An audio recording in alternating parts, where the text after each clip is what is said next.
At exactly 11:47 p.m. on a cold February night in Dallas, Noah Carter, a single father working as a janitor for $14 an hour, did something that would shatter his life and save another's. He stepped between a billionaire's fist and a pregnant woman's face while 100 of America's wealthiest citizens watched in silence. Within 72 hours, his name would be spoken in every household in America. His face would be plastered across every news channel, and powerful men in dark suits would want him destroyed. This is the true story of how one invisible man became impossible to ignore, and why courage, when it matters most, often comes from the most unexpected places. Before we begin, I want to invite you on this journey with me. If this story moves you, stay until the very end, because what happens in part 5 will restore your faith in humanity. And please, comment below with the city or country you're watching from. I want to see how far Noah's story travels across this world. Now, let's go back to where it all began, to that glittering night when everything changed. The Indigo House stood like a crystal fortress against the Dallas skyline, its 43 floors of glass and steel reflecting the city lights like a monument to wealth and power. On the 42nd floor, the grand ballroom had been transformed into something out of a fairy tale, or perhaps a fantasy, depending on how you looked at it. Crystal chandeliers the size of compact cars hung from the vaulted ceiling, each one containing exactly 1,047 individual crystals, according to the event coordinator who had reminded the staff at least a dozen times not to bump into them with cleaning equipment. The marble floors, imported from Carrara, Italy, at a cost of $847 per square foot, gleamed like mirrors reflecting the designer gowns and tailored tuxedos of Dallas's elite. This was the annual Indigo House Gala, the charity event of the season. Tickets started at $5,000 per plate. The champagne being poured by white-gloved waiters cost $800 per bottle. The ice sculptures slowly melting on the buffet tables had been carved by an artist flown in from Switzerland. And the cause? Domestic violence awareness. The irony would become apparent soon enough. Noah Carter had been mopping these floors for 3 years, 2 months, and 16 days. Not that he was counting. Well, maybe he was counting. When you worked the night shift as a janitor at one of Dallas's most exclusive venues, you counted a lot of things. Steps taken, floors mopped, hours until you could go home to your son, dollars earned, dollars needed. The gap between the two that never seemed to close no matter how hard you worked. At 34 years old, Noah looked older than his years. Grief and exhaustion had etched fine lines around his eyes, and his shoulders carried a permanent tension that came from being both mother and father to a 7-year-old boy. His hands, calloused and rough, told the story of a man who had worked hard his entire life. Construction in his 20s, factory work after that, and now this, the third job he'd held since his wife Sarah had died 2 years ago. Tonight, he wore the same thing he wore every shift: dark gray work pants, a navy blue polo shirt with Indigo House Maintenance embroidered over the pocket, and steel-toed boots that had seen better days. His ID badge, with a photo that somehow made him look both exhausted and vaguely criminal, hung from a lanyard around his neck. He was invisible. That's what Noah had learned in 3 years of working these events. To the people who attended galas like this, service staff weren't quite real. They were part of the scenery, like the ice sculptures or the potted orchids positioned throughout the room. You could walk past them, around them, sometimes even through them, and never quite see them as human beings with lives and problems and dreams of their own. Noah had made peace with his invisibility. In fact, he preferred it.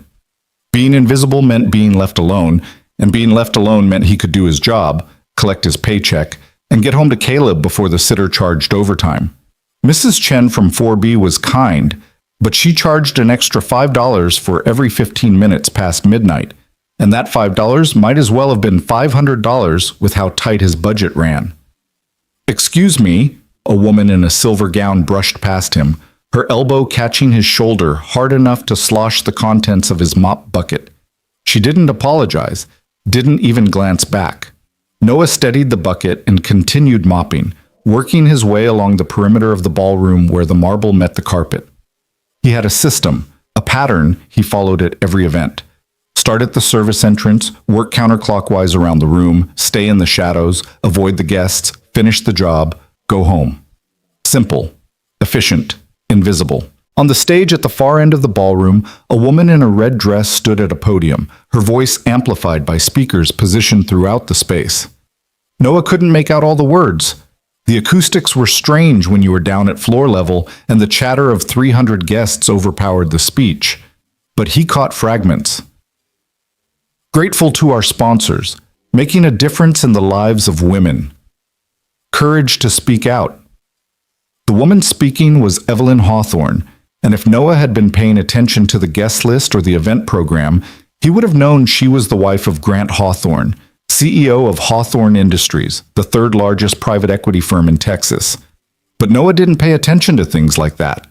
Guest lists and programs were for people who belonged at events like this, and Noah knew exactly where he belonged. In the background, mop in hand, invisible. Still, even from across the room, even without trying to notice, Noah couldn't help but see that Evelyn Hawthorne was beautiful. Not in the polished, calculated way of many of the women here, with their obvious cosmetic enhancements and designer everything. Evelyn's beauty was softer, more natural. Her dark hair fell in loose waves past her shoulders. Her red dress was elegant but not ostentatious, and when she smiled, addressing the crowd, there was something warm in it, something genuine. She was also visibly pregnant, perhaps 5 or 6 months along, the swell of her belly obvious even in the carefully tailored dress. "Thank you all for being here tonight," Evelyn said, her voice clearer now as Noah worked closer to the stage. Domestic violence remains one of the most underreported crimes in America. 1 in 4 women will experience it in their lifetime. Tonight, your generosity will help fund shelters, legal assistance, and support services for survivors trying to rebuild their lives. You are literally saving lives. Thank you. The applause was enthusiastic, the kind of applause wealthy people gave when they felt good about themselves. Noah had heard it dozens of times at dozens of events. He kept mopping. "And now," Evelyn continued, "I'd like to invite my husband, Grant Hawthorne, to say a few words about Hawthorne Industries' commitment to this cause." More applause as a man joined Evelyn on stage. Grant Hawthorne was exactly what you'd expect a Texas billionaire to look like.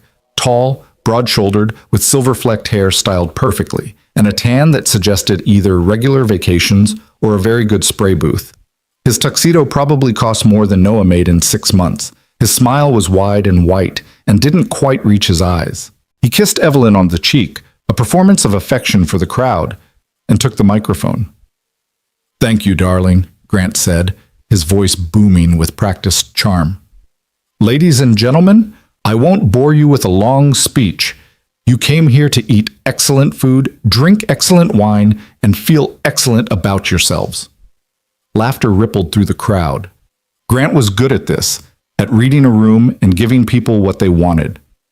But I will say this: Hawthorne Industries believes in protecting those who cannot protect themselves. We believe in standing up for the vulnerable. We believe that no woman should live in fear in her own home. And we're proud to be the platinum sponsor of tonight's event. More applause. Grant handed the microphone back to Evelyn, whispered something in her ear that made her stiffen slightly, a movement so subtle Noah almost missed it, and then descended the stage stairs. Noah was close enough now that he could see Grant's face as he left the stage. The warm smile vanished the moment he turned away from the crowd, replaced by something harder, colder. He grabbed a glass of champagne from a passing waiter's tray, grabbed it roughly, carelessly, causing the waiter to stumble slightly, and drained half of it in one swallow. "This whole thing is ridiculous," Grant muttered to a man who appeared at his elbow. The other man was shorter, rounder, with the look of an attorney or a financial advisor, someone whose job was to hover near powerful men and agree with everything they said. "Yes, sir, but the optics are important," the other man said quietly, "especially with the merger talks heating up.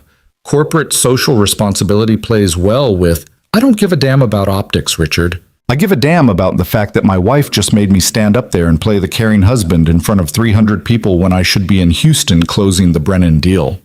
Noah moved past them, mop swishing across the marble. Invisible.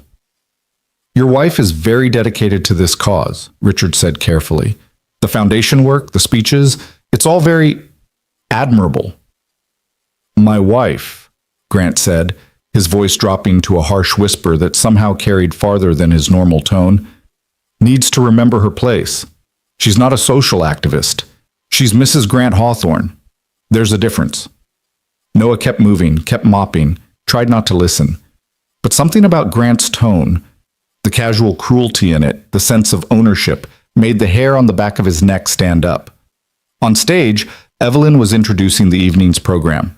Dinner, a silent auction, and then dancing. Her voice was steady, professional, but Noah noticed, because he was looking now, because something had shifted in his awareness, that her hands trembled slightly as they gripped the sides of the podium. The next hour passed in the usual blur of activity. Guests moved from cocktails to dinner. Waitstaff circulated with bottles of wine that cost more per glass than Noah made in a day. The noise level rose as alcohol flowed and inhibitions lowered. Noah and the other maintenance staff, there were 4 of them working tonight, retreated to the service areas, ready to respond to spills or other emergencies, but otherwise staying out of sight. Noah used the break to check his phone. One text from Mrs. Chen. Caleb ate all his dinner and finished homework. In bed now. All good. He smiled. Caleb was the reason for everything. The reason Noah got up at 5 a.m. to work a construction site across town before coming here. The reason he worked double shifts on weekends. The reason he kept going when exhaustion made his bones ache and his vision blur. Caleb, with Sarah's eyes and Noah's stubborn chin. Caleb, who drew pictures of superheroes and insisted his dad was the strongest man in the world. Caleb, who still cried sometimes at night for his mother, and who Noah would die to protect. There was a drawing on their refrigerator at home, stick figures in crayon. A tall figure labeled Dad with a cape, and a smaller figure labeled Me.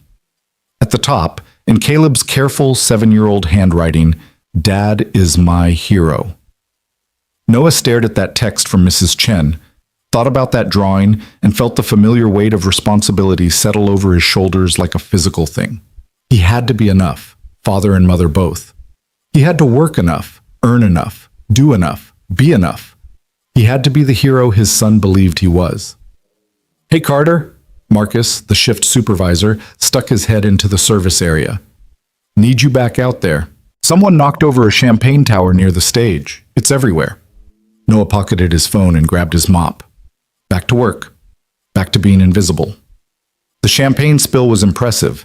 A cascading fountain of glasses had toppled, sending amber liquid spreading across the marble in a sparkling pool.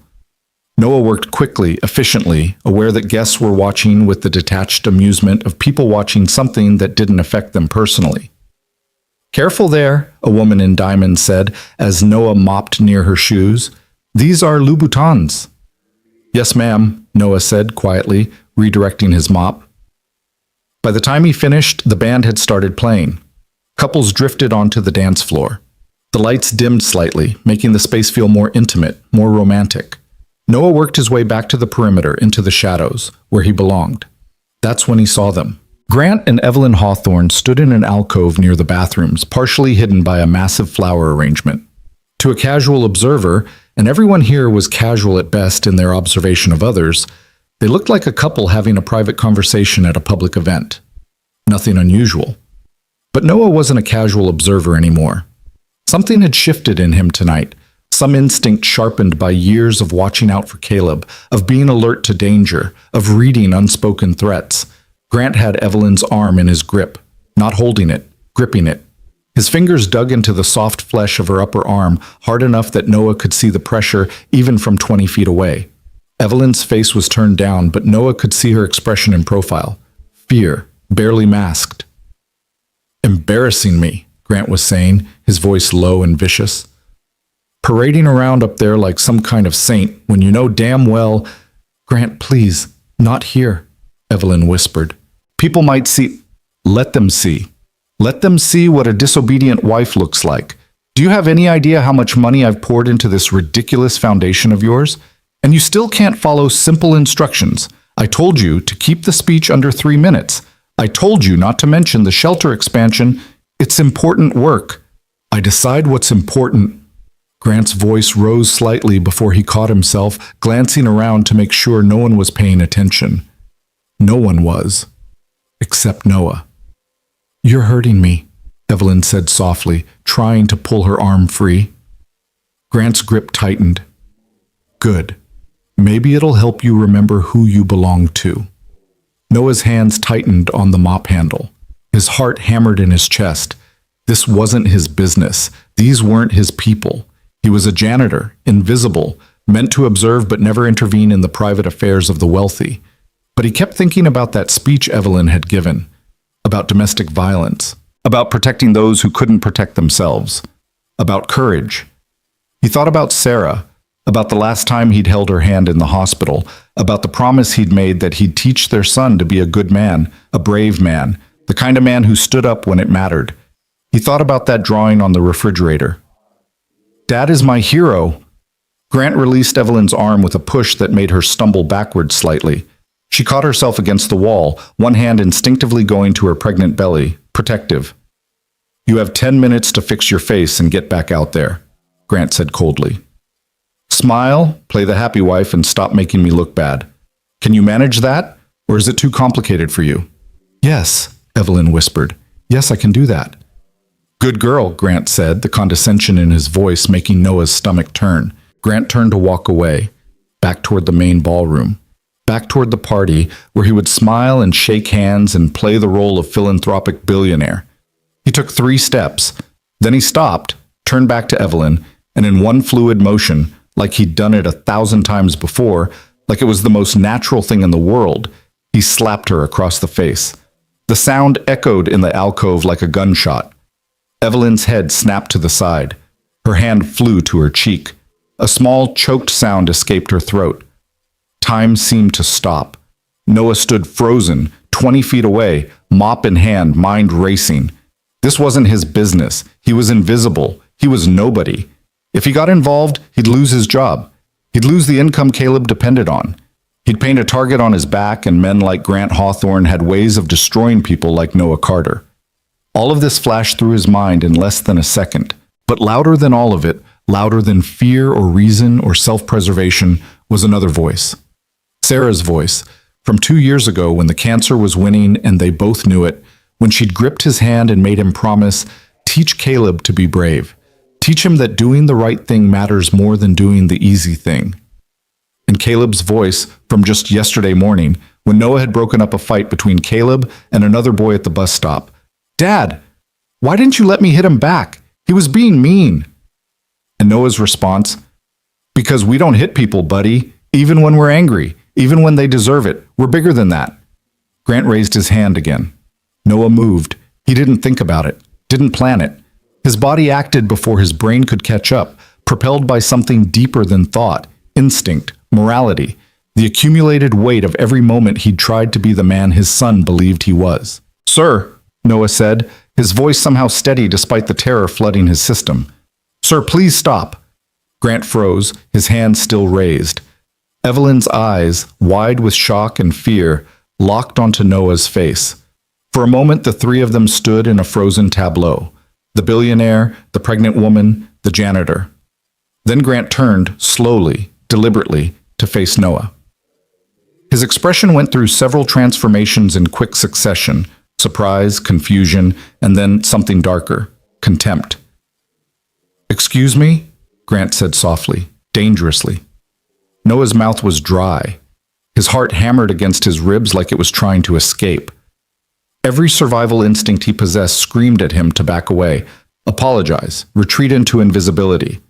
But he thought about Evelyn's hand protectively cradling her pregnant belly. He thought about the red mark blooming on her cheek. He thought about what kind of man hits a pregnant woman. He thought about what kind of man does nothing while watching it happen. Sir, Noah said again, his voice quieter now, but no less firm.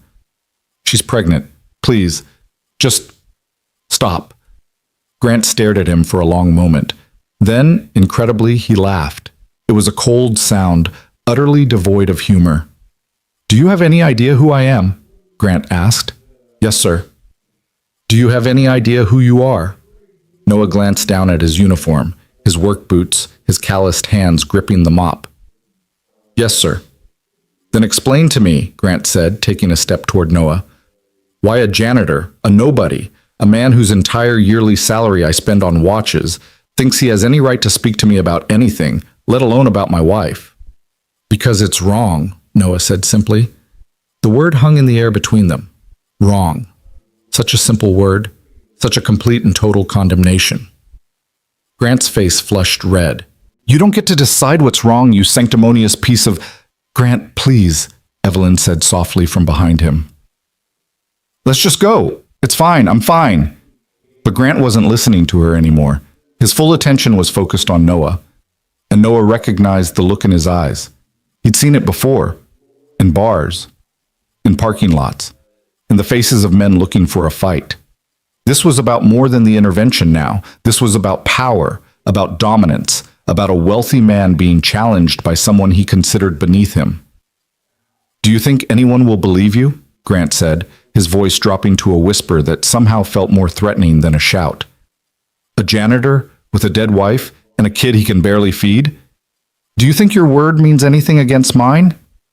The mention of Sarah, of Caleb, made Noah's hands clench on the mop handle, but he forced his voice to stay level.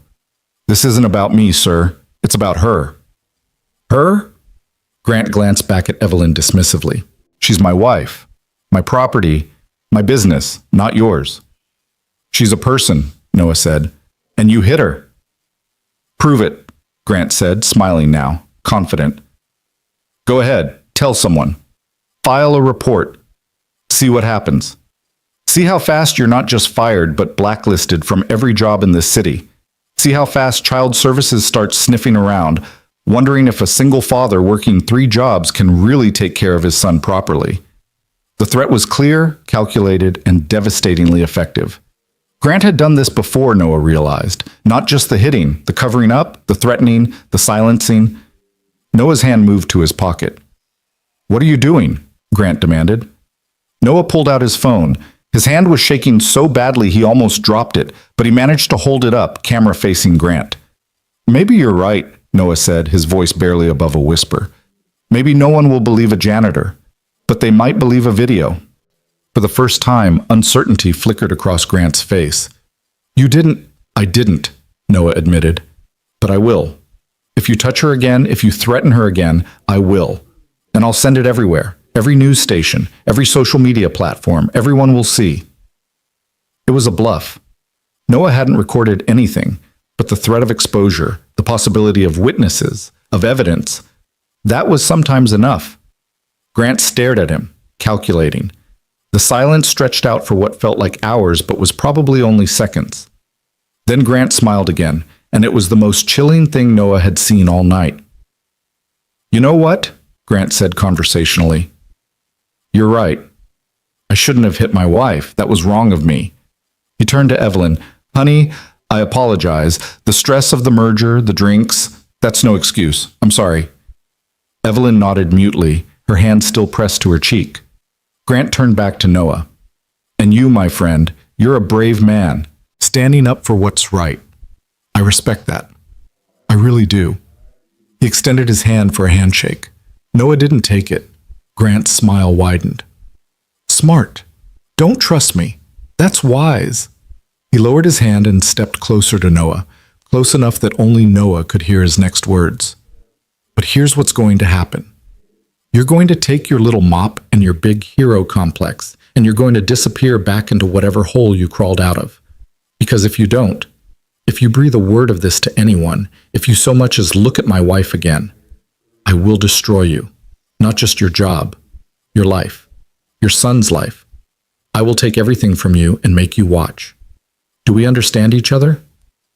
Noah met his eyes. Yes, sir. I understand you perfectly. Grant studied him for another moment, then nodded. Good talk. He turned to Evelyn, offered her his arm like a gentleman. Come on, darling, let's get back to the party.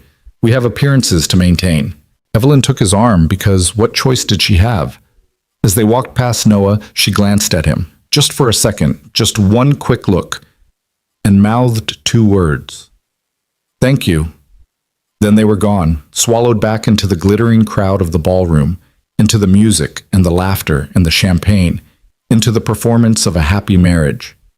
Noah stood alone in the alcove, mop in hand, phone in pocket, shaking from head to toe. What had he done?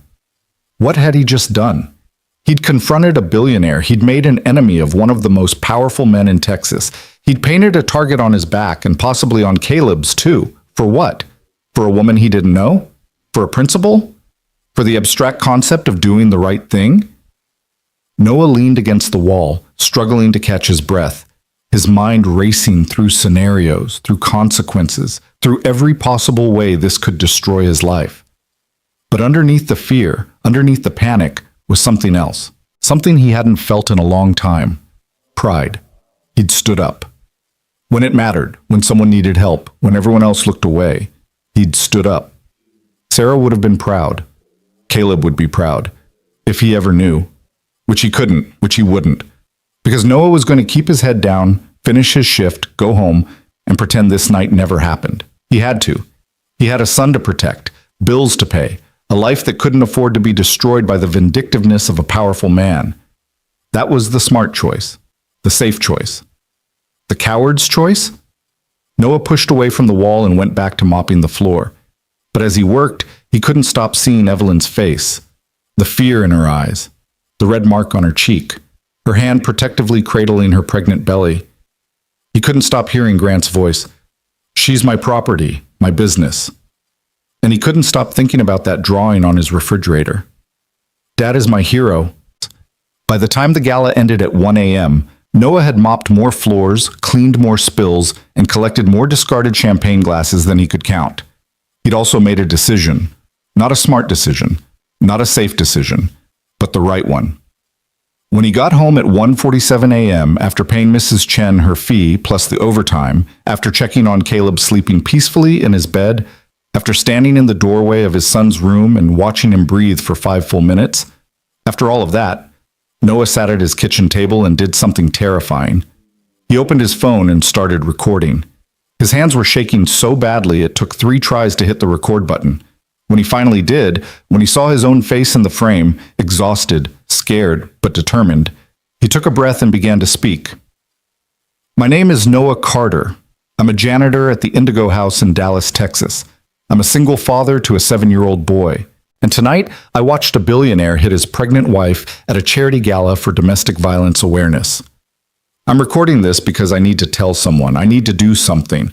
I don't know if anyone will care. I don't know if anyone will believe me. But I can't stay silent. I can't pretend I didn't see what I saw. So here it is.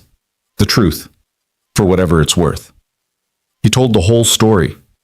Every detail. Grant's name, Evelyn's name, the threats, the fear, all of it. When he finished, his phone's memory showed he'd recorded for 17 minutes. He stared at the video for a long time, his thumb hovering over the delete button. This was it. The point of no return. If he posted this, if he sent it anywhere, there would be consequences. Grant Hawthorne wasn't a man who made idle threats. But if he deleted it, if he stayed silent, then what had any of it meant? What kind of hero stayed silent while someone suffered?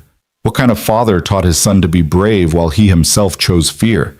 Noah thought about Evelyn's face, her whispered thank you, her hand protecting her unborn child. He thought about Caleb, asleep in the next room, believing his father was the strongest man in the world. He thought about Sarah, about promises made and kept. Noah uploaded the video to YouTube. Unlisted, not public, not yet. He needed to think, to plan, to figure out the smartest way to do this. But it was recorded. It was real. It existed. The truth existed. And sometimes Noah was beginning to understand that's where courage starts. Not with the act itself, but with the decision to act.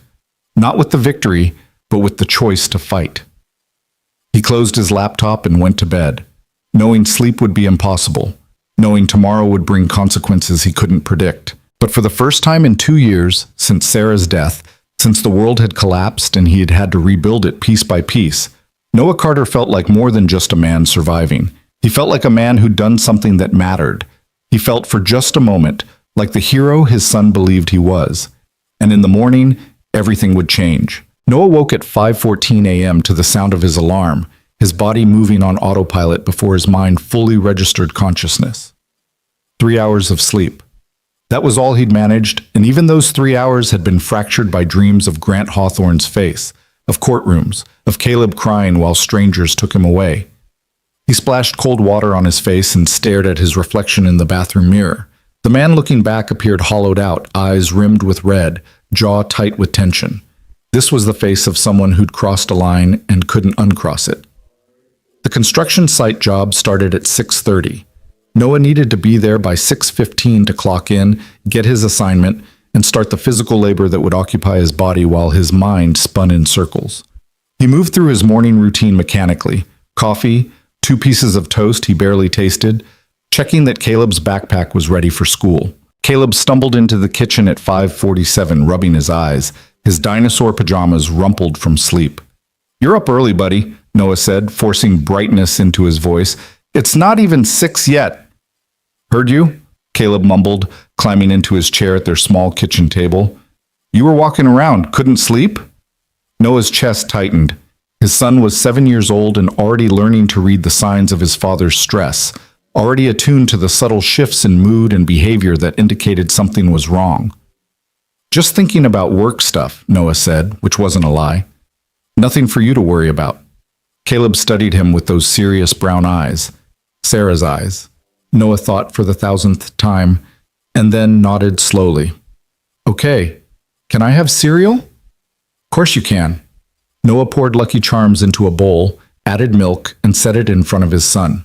He watched Caleb eat, memorizing the moment, the way Caleb picked out all the marshmallows first, the milk mustache on his upper lip, the concentrated expression he wore while doing even simple tasks.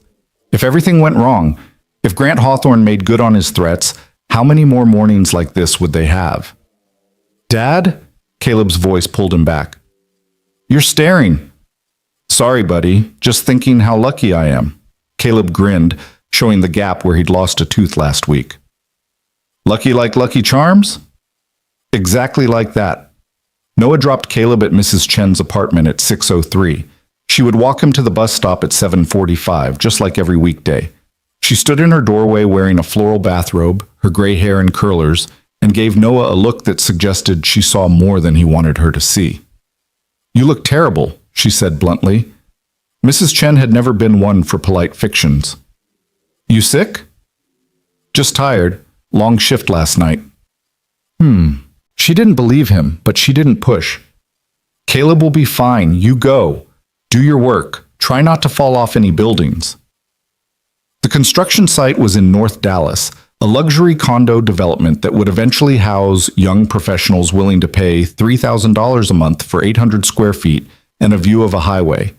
Noah's job was simple: haul materials, mix concrete, do whatever the foreman needed. It paid $18 an hour, cash, no questions asked about whether he had other employment. He worked for 4 hours in a fog, his body going through the motions while his mind replayed the previous night on an endless loop. Grant's hand around Evelyn's arm, the sound of the slap, the cold calculation in Grant's eyes when he'd threatened Noah's son. "Carter!" The foreman, a barrel-chested man named Tommy Vasquez, shouted from across the site. "You planning to move those cinder blocks today or just stare at them?" Noah blinked, realizing he'd been standing motionless for who knew how long. "Sorry, boss. On it." He loaded cinder blocks onto a dolly and wheeled them to the 3rd floor, his muscles burning with the familiar ache of physical labor. This was good.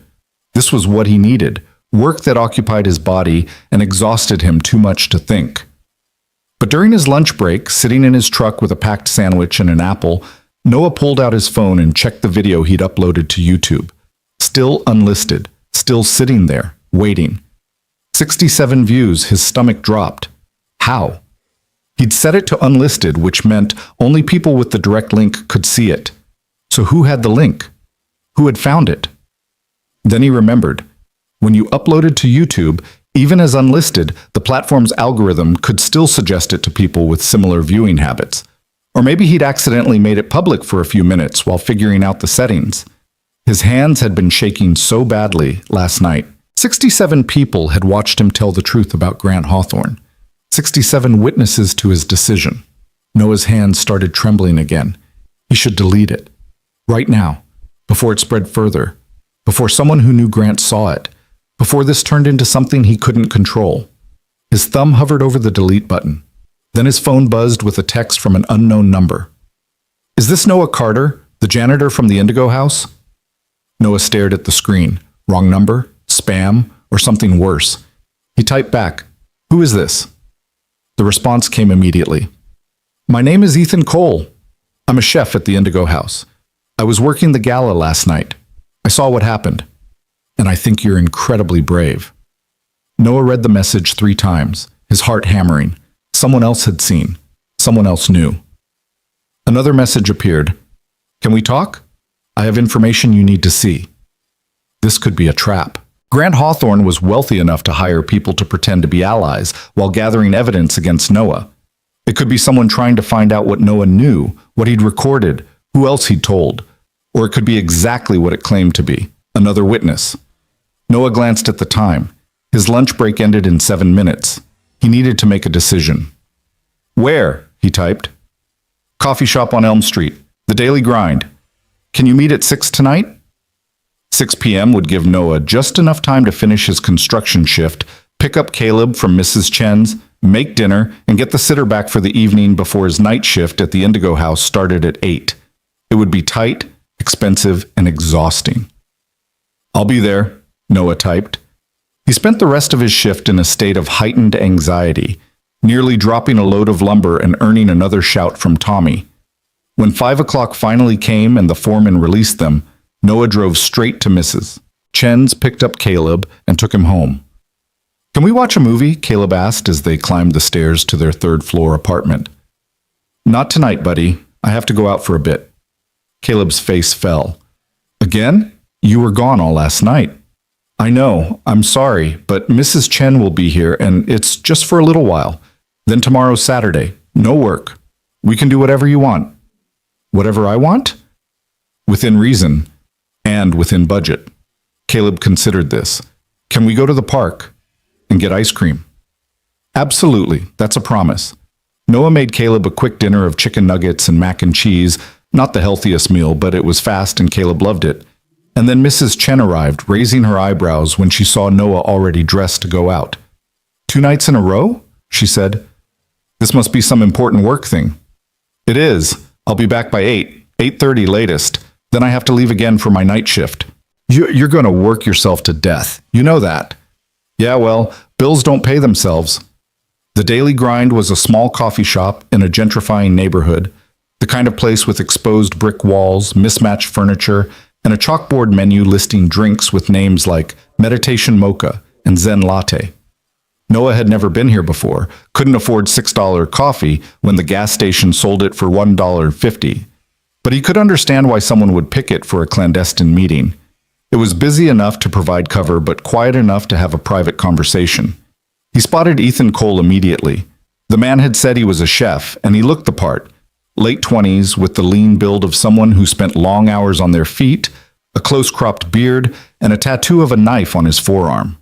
He sat in the back corner, a laptop open in front of him, and when he saw Noah enter, he raised a hand in greeting.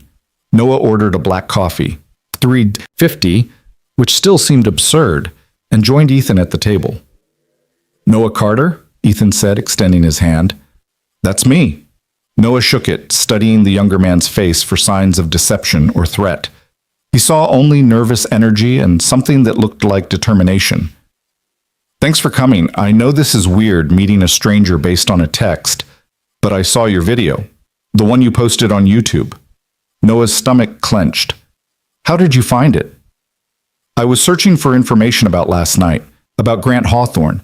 I put in keywords, Indigo House, Gala, Grant Hawthorne, and your video came up." Ethan leaned forward, his voice dropping. "Listen, I need you to know something.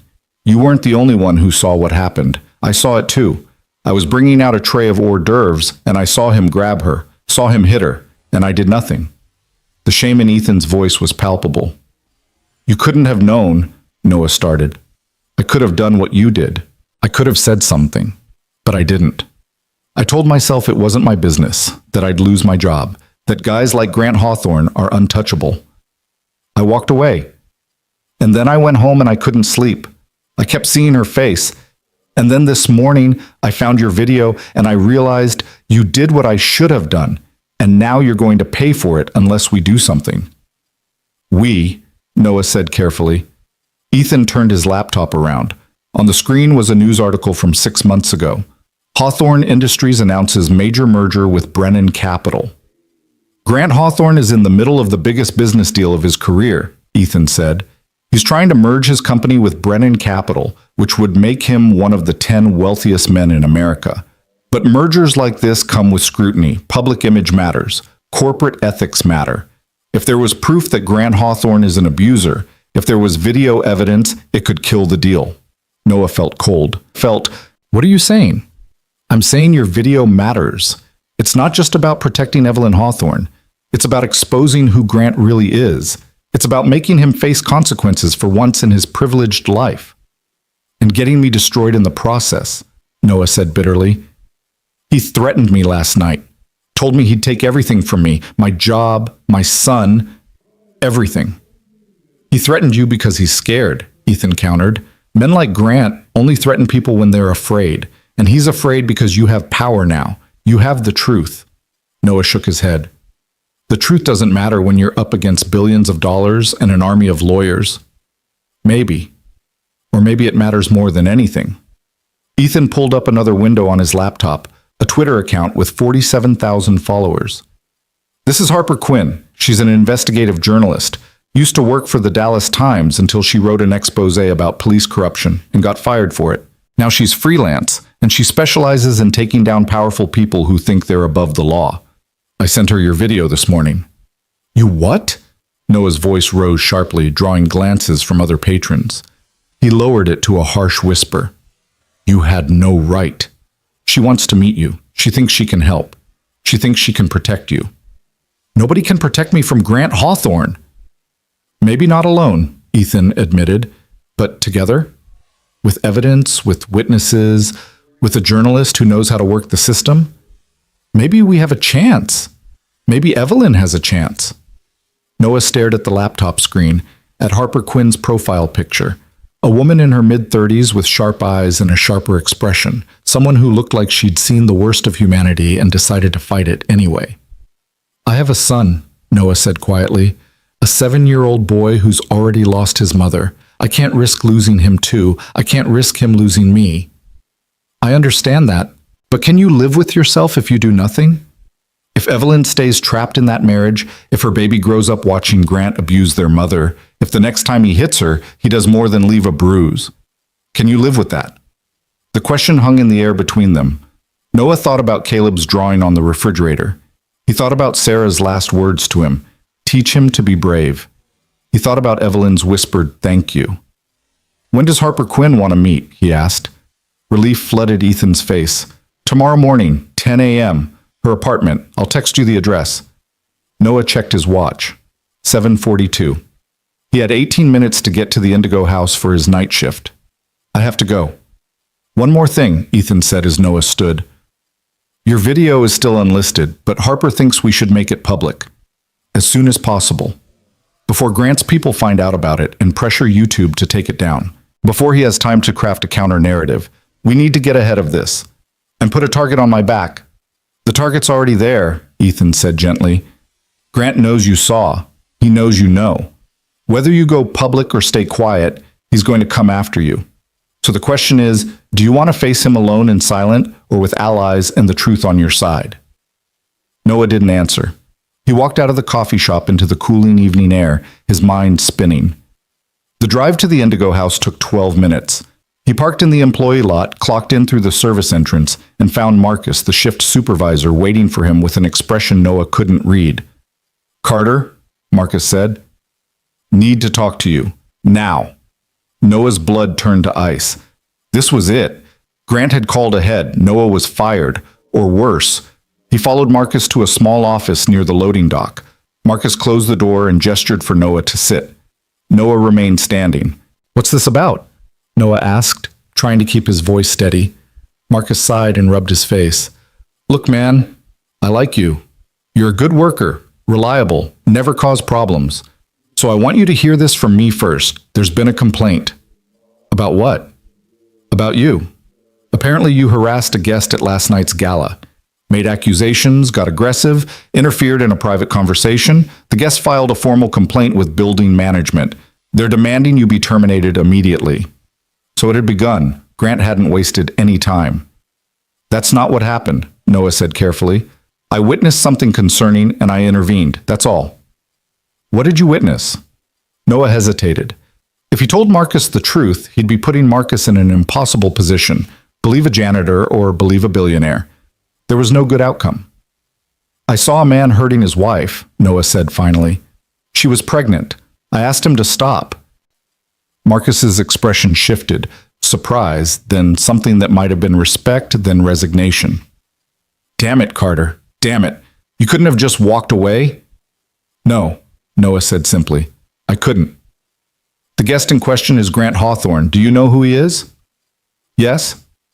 Then you know how much power he has, how much money. He's on the building's board of directors, Noah. He basically owns this place. If he wants you gone, you're gone. There's nothing I can do. I understand. Marcus studied him for a long moment. Did you really see him hit his wife? Yes. And she was pregnant? About 5 or 6 months, looked like. Marcus swore under his breath. He pulled out his phone, typed something, then showed Noah the screen. It was an email from building management, time-stamped 3:47 p.m. Effective immediately, Noah Carter is terminated for gross misconduct and harassment of a guest. Security is to escort him from the premises if he attempts to enter. No severance, no recommendation letter. This decision is final. Noah read the words, feeling strangely detached.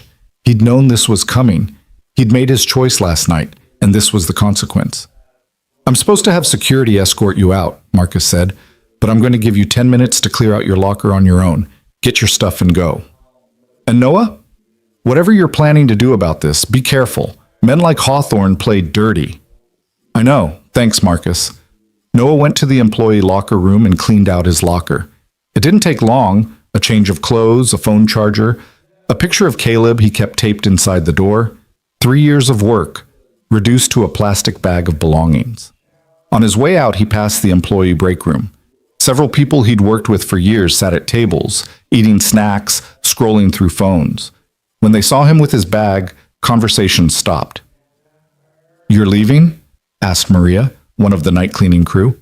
Got fired. For what? Noah considered lying or dodging the question. But what was the point? For standing up to Grant Hawthorne. Maria's eyes widened. The Grant Hawthorne? The billionaire? That's the one. What did you do? The right thing. He walked out before anyone could ask more questions. In the parking lot, sitting in his truck in the darkness, Noah let himself feel the full weight of what had just happened. He'd lost one of his 3 jobs. His income had just dropped by over $12,200 a month. He had rent due in 2 weeks, utility bills, Mrs. Chen's fees, groceries, Caleb's school expenses, car insurance, all of it suddenly, catastrophically more difficult to manage.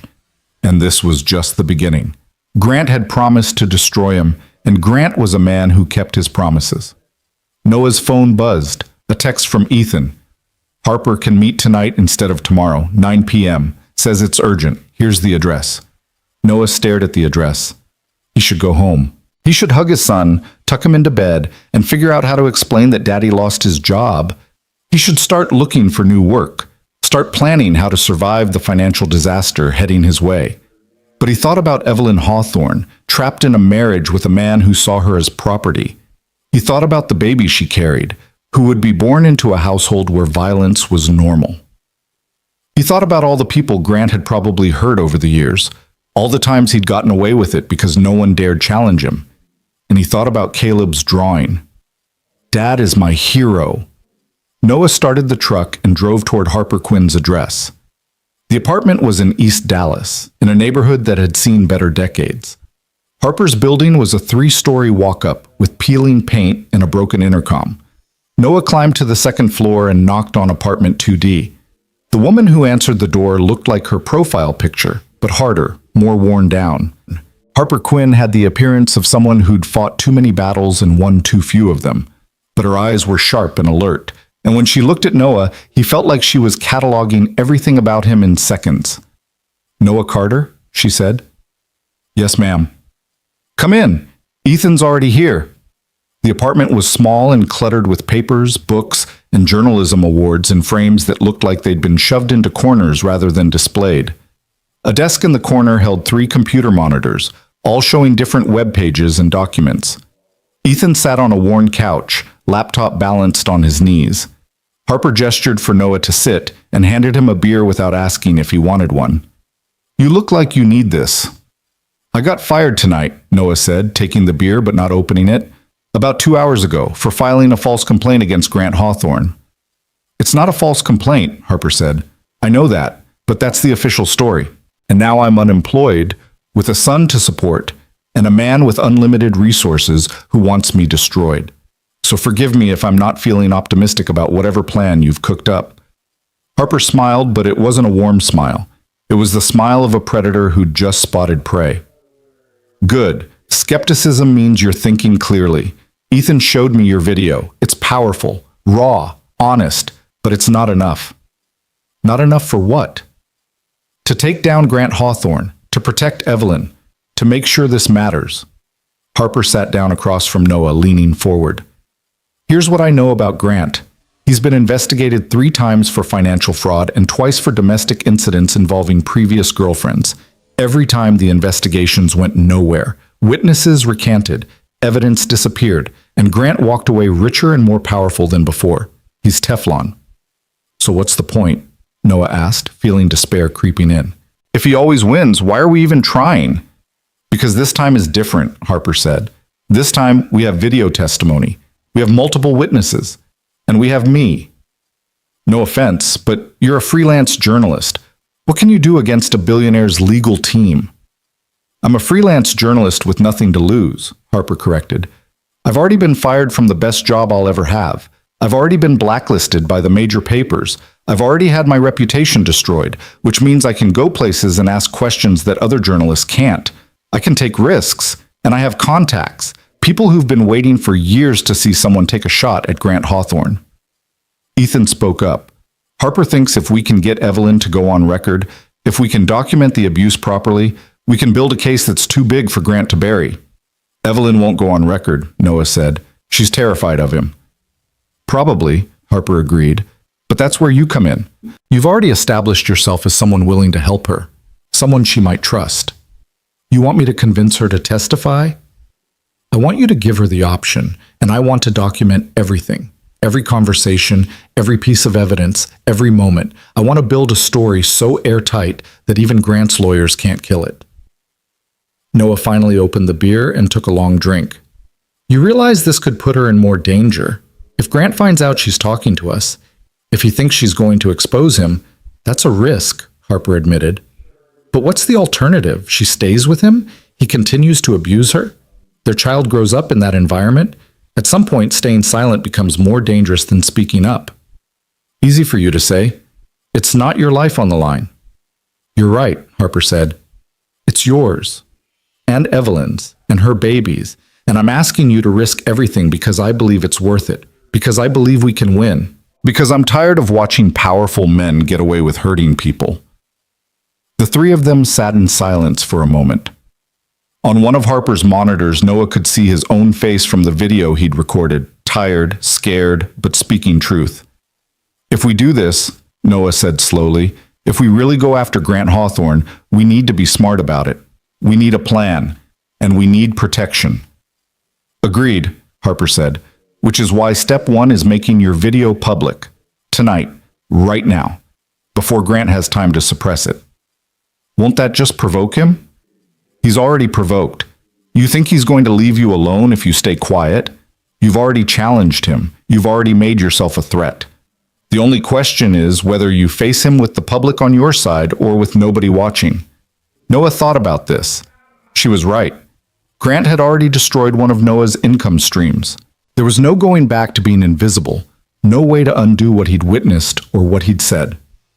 Okay, Noah said. Make it public. Harper turned to her computer, fingers flying across the keyboard. Give me your YouTube login. Noah did. Within minutes, Harper had changed the video from unlisted to public, added tags, written a description, and shared it to multiple social media platforms. Now we wait, she said. If this goes viral, if enough people see it, Grant won't be able to make it disappear. The court of public opinion is the one place where billionaires don't always win. And if it doesn't go viral? Harper shrugged. Then we try something else. But I have a feeling about this one. People are tired of watching the wealthy abuse their power. They're ready for a story about someone fighting back. You might be surprised how many people are on your side. Noah left Harper's apartment at 10:37 p.m. with a promise to check in the next morning and a growing sense that his life had just changed in ways he couldn't predict or control. The video was public now. The truth was out there. For better or worse, there was no taking it back.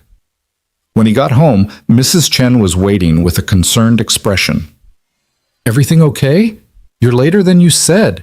"Everything's fine, just took longer than expected." "Caleb's asleep. He asked for you twice. I told him you'd check on him when you got home." Noah paid Mrs. Chen, thanked her, and waited until she left before collapsing onto his couch. He pulled out his phone to check on the video. 347 views. He refreshed the page. 412 views. His heart started racing. He refreshed again. 603 views. It was happening. People were watching. People were sharing. The truth was spreading faster than he'd imagined possible. Noah checked the comment section, which Harper had enabled. His breath caught as he read, "This is so brave. Thank you for standing up. Grant Hawthorne needs to be held accountable. I believe you. Keep speaking truth. Single dad working 3 jobs and still finds the courage to help someone. You're a real hero." But there were other comments too. "This is fake. Nice try for attention. Why should we believe a janitor over a successful businessman? You're just trying to get money out of him. Pathetic." The negative comments stung, but they were drowned out by support. Hundreds of people, strangers from all over the country, were rallying behind him. Noah went to Caleb's room and stood in the doorway, watching his son sleep. Caleb's face was peaceful, innocent, unaware that his father had just set in motion events that could destroy their life or transform it. "I'm trying to be the man you think I am," Noah whispered to his sleeping son. "I hope that's enough." He was about to leave when Caleb stirred, his eyes opening slightly. "Dad?" he mumbled, still half asleep. "I'm here, buddy. Go back to sleep." "You okay?" The question almost broke Noah. His 7-year-old son, barely awake, was worried about him. "Yeah," Noah said, his voice thick. "I'm okay, and tomorrow we're going to the park, remember? You and me. Ice cream after." "Promise?" "Promise." Caleb smiled and closed his eyes, drifting back to sleep immediately. Noah went to his own room, but didn't sleep. He lay in bed, refreshing the video views, watching the numbers climb.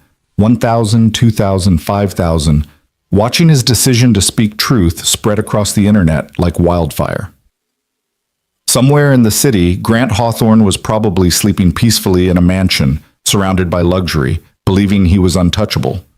Somewhere else, Evelyn Hawthorne was probably lying awake, one hand on her pregnant belly, wondering if anyone really cared what happened to her. And here, in a cramped apartment in East Dallas, a janitor who'd lost one job and was about to lose more was discovering that sometimes the smallest voices, when amplified by truth and courage, could be heard over all the money and power in the world.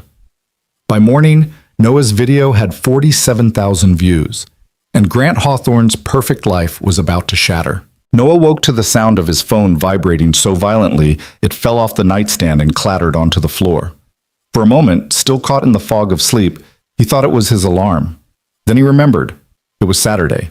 No construction work, no alarm set, just the promised day with Caleb at the park. He grabbed the phone and squinted at the screen. 6:23 a.m., 17 missed calls, 43 text messages, and notifications from social media platforms he barely used kept flooding his lock screen faster than he could process them. His heart lurched into his throat. The video. Noah sat up, suddenly fully awake, and opened YouTube. The numbers made his vision swim. The video he'd recorded at his kitchen table just over 24 hours ago now had 847,000 views. 847,000 people had watched him, a nobody janitor from Dallas, tell the truth about a billionaire. The comments section had exploded into thousands of responses. Noah scrolled through them, his hands shaking. This is trending on Twitter. Hashtag Justice for Evelyn is everywhere. CNN just picked this up. You're about to be famous. Grant Hawthorne's PR team is working overtime trying to scrub this. Don't let them silence you. My sister was in an abusive marriage. Thank you for being brave enough to help someone. You're a true hero. But mixed in with the support were darker messages. You're a liar trying to destroy a good man for money. Hope you have a good lawyer because you're about to get sued into oblivion. I know where you live. You're going to regret this. That last one made Noah's blood run cold. He checked the username, anonymous, created yesterday. Probably nothing. Probably just an internet troll. But the threat felt real enough to make him get up and check that the front door was locked, that the windows were secure, that Caleb was still safe in his bed. His phone buzzed again. Harper Quinn calling. Hello? Noah answered, his voice rough with sleep and anxiety. Have you seen the numbers? Harper didn't bother with pleasantries. Her voice was electric with energy. Noah, you're viral. Like actually viral. Twitter, Facebook, Instagram, it's everywhere. Local news stations have been calling me all morning asking if I can connect them with you. National outlets are interested. This is big. People are threatening me, Noah said, still staring at that anonymous message. Someone said they know where I live. Harper's tone shifted, became more serious. That's going to happen. When you challenge powerful people publicly, their supporters come out of the woodwork. Some of it's real. Most of it's just noise designed to scare you. But Noah, listen to me. This is working. The story's out there. Grant can't bury it now. Too many people are watching. What do I do? First, don't respond to any media requests without talking to me first. Second, document everything. Every threat, every call, every message. We might need it later. Third, stay off social media as much as you can. Don't read the comments. They'll drive you crazy. Too late for that. And Noah, be prepared. Grant's going to respond. He has to. His reputation is being shredded in real time. He'll either issue a statement denying everything, or his lawyers will go on the attack. Either way, things are about to get much worse before they get better. After Harper hung up, Noah sat on the edge of his bed trying to process what was happening. 24 hours ago, he'd been invisible. Now nearly 1 million people knew his name, his face, his story. The anonymity that had protected him his entire adult life was gone, burned away by the harsh light of viral fame. He heard movement from Caleb's room, the soft pad of small feet, the creak of a door opening. Dad? Caleb appeared in the doorway, still in his dinosaur pajamas, rubbing his eyes. Why are you awake so early? It's Saturday. Noah forced a smile, shoved his phone into his pocket, and tried to sound normal. Couldn't sleep. Excited about our park day, I guess. Caleb's face lit up. Can we go now? How about we have breakfast first? Pancakes? With chocolate chips? Is there any other kind? They made pancakes together, Caleb standing on a chair to help pour the batter onto the griddle, and for a brief moment, Noah could pretend everything was normal. This was just another Saturday morning with his son. Just another weekend stretching ahead with its small joys and simple routines. But his phone kept buzzing in his pocket, and he kept thinking about those numbers, 847,000 views and climbing, and what they meant. While Caleb ate his pancakes, drowning them in syrup, Noah checked his phone again. The video was now over 1 million views, and there was a new text from Ethan. Turn on channel 8, now. Noah grabbed the TV remote and switched to the local news. A blonde anchor with perfect hair and a serious expression was mid-sentence. Social media firestorm surrounding Dallas billionaire Grant Hawthorne. The video, posted by a former Indigo House employee, alleges that Hawthorne physically assaulted his pregnant wife at a charity gala Thursday night. The footage has been viewed more than 1 million times and has sparked widespread debate about domestic violence and accountability for the wealthy. Hawthorne Industries released a statement early this morning, which we'll read for you now. Noah's stomach dropped. Here it came. The anchor looked down at a paper in her hands. Grant Hawthorne categorically denies these baseless allegations. The individual making these claims was terminated for erratic behavior and harassment of guests. This appears to be a malicious attempt at extortion by a disgruntled former employee seeking financial gain. Mr. Hawthorne and his wife, Evelyn, are happily married and expecting their first child. They request privacy during this difficult time as they deal with these false accusations. The anchor continued. We reached out to Noah Carter, the man who posted the video, but have not received a response. Legal experts say Carter could face serious consequences, including defamation lawsuits, if his allegations prove false. We'll continue to follow this developing story throughout the day. Dad, who's that man they're talking about? Caleb asked through a mouthful of pancake. Noah switched off the TV. Nobody important, buddy. Finish your breakfast. But Caleb was staring at him now with those two perceptive eyes. They said the name Noah Carter. That's your name. Noah's mind raced. How much to tell him? How much could a 7-year-old understand? Yeah, that's my name. It's about some stuff that happened at work. Nothing for you to worry about. Are you in trouble? The question was so direct, so worried, that Noah set down his own fork and gave Caleb his full attention. No, buddy, I'm not in trouble. I helped someone who needed help, and now some people are upset about it. But I did the right thing. You understand? Caleb nodded slowly. Like when I stood up for Marcus at school when those bigger kids were being mean. Exactly like that. Sometimes doing the right thing makes other people angry, but we do it anyway because that's what heroes do. Like in your video? Noah's heart stopped. What video? The one on your computer. I saw it last night when I got up to get water. You were talking to the camera. You said you're a janitor and a father, and you saw someone do something bad. Of course. Noah had left his laptop open on the kitchen table. Of course Caleb had seen it. Yeah, Noah said quietly, like that video. The people on TV said it's not true. But you don't lie, Dad. Ita, Dad. So they're wrong, right? They're wrong, Noah confirmed. I told the truth. That's all I did. Caleb considered this while finishing his pancakes. Then he said matter-of-factly, I think you're brave. Mom would think so too. The words hit Noah like a physical blow. He blinked hard against sudden tears. Thanks, buddy. That means everything. They went to the park as promised, and for a few hours Noah tried to forget about viral videos and billionaire threats and million-dollar lawsuits. He pushed Caleb on the swings, caught him at the bottom of the slide, helped him across the monkey bars.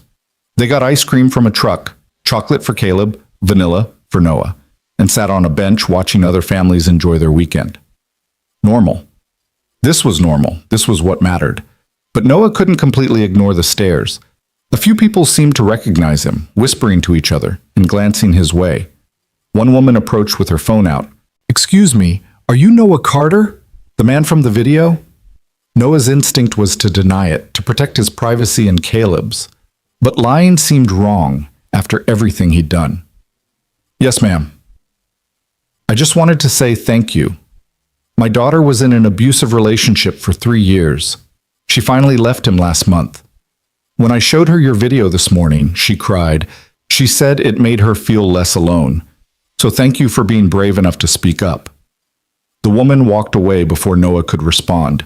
He sat there, ice cream melting in his hand, trying to process what had just happened. Dad? Caleb tugged his sleeve. Why did that lady thank you?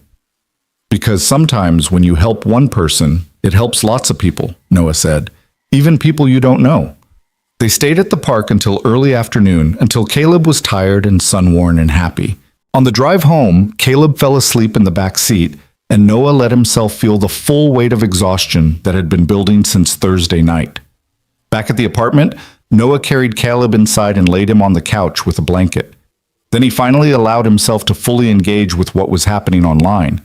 The video now had 1.8 million views. The hashtag @JusticeForEvelyn was trending on Twitter. News articles were multiplying, local papers, national outlets, entertainment sites, everyone covering the story from different angles. Most troubling were the think pieces already emerging. Why we should believe Noah Carter. The problem with viral allegations. Grant Hawthorne and the culture of wealthy impunity. Everyone had an opinion about what had happened, about who was telling the truth, about what should happen next. Noah's phone rang, unknown number. He almost didn't answer, but something made him pick up. Noah Carter? A woman's voice, professional but warm. Yes? My name is Grace Patterson. I'm an attorney specializing in domestic violence cases. I've been watching your video spread, and I'd like to help. Pro bono. Noah's throat tightened. I can't afford. Pro bono means free, no charge. I'm offering my services because I believe you did something important, and I believe you're about to need legal representation. Grant Hawthorne's statement this morning mentioned extortion and defamation. Those are serious accusations. If he follows through with a lawsuit, you need someone in your corner who knows how to fight. Why would you help me for free? Grace's voice softened. Because 20 years ago, I was Evelyn Hawthorne. Different name, different man, same story. Someone helped me get out. I've spent my career trying to pay that forward. So when I saw your video, when I saw what you did, I knew I had to reach out.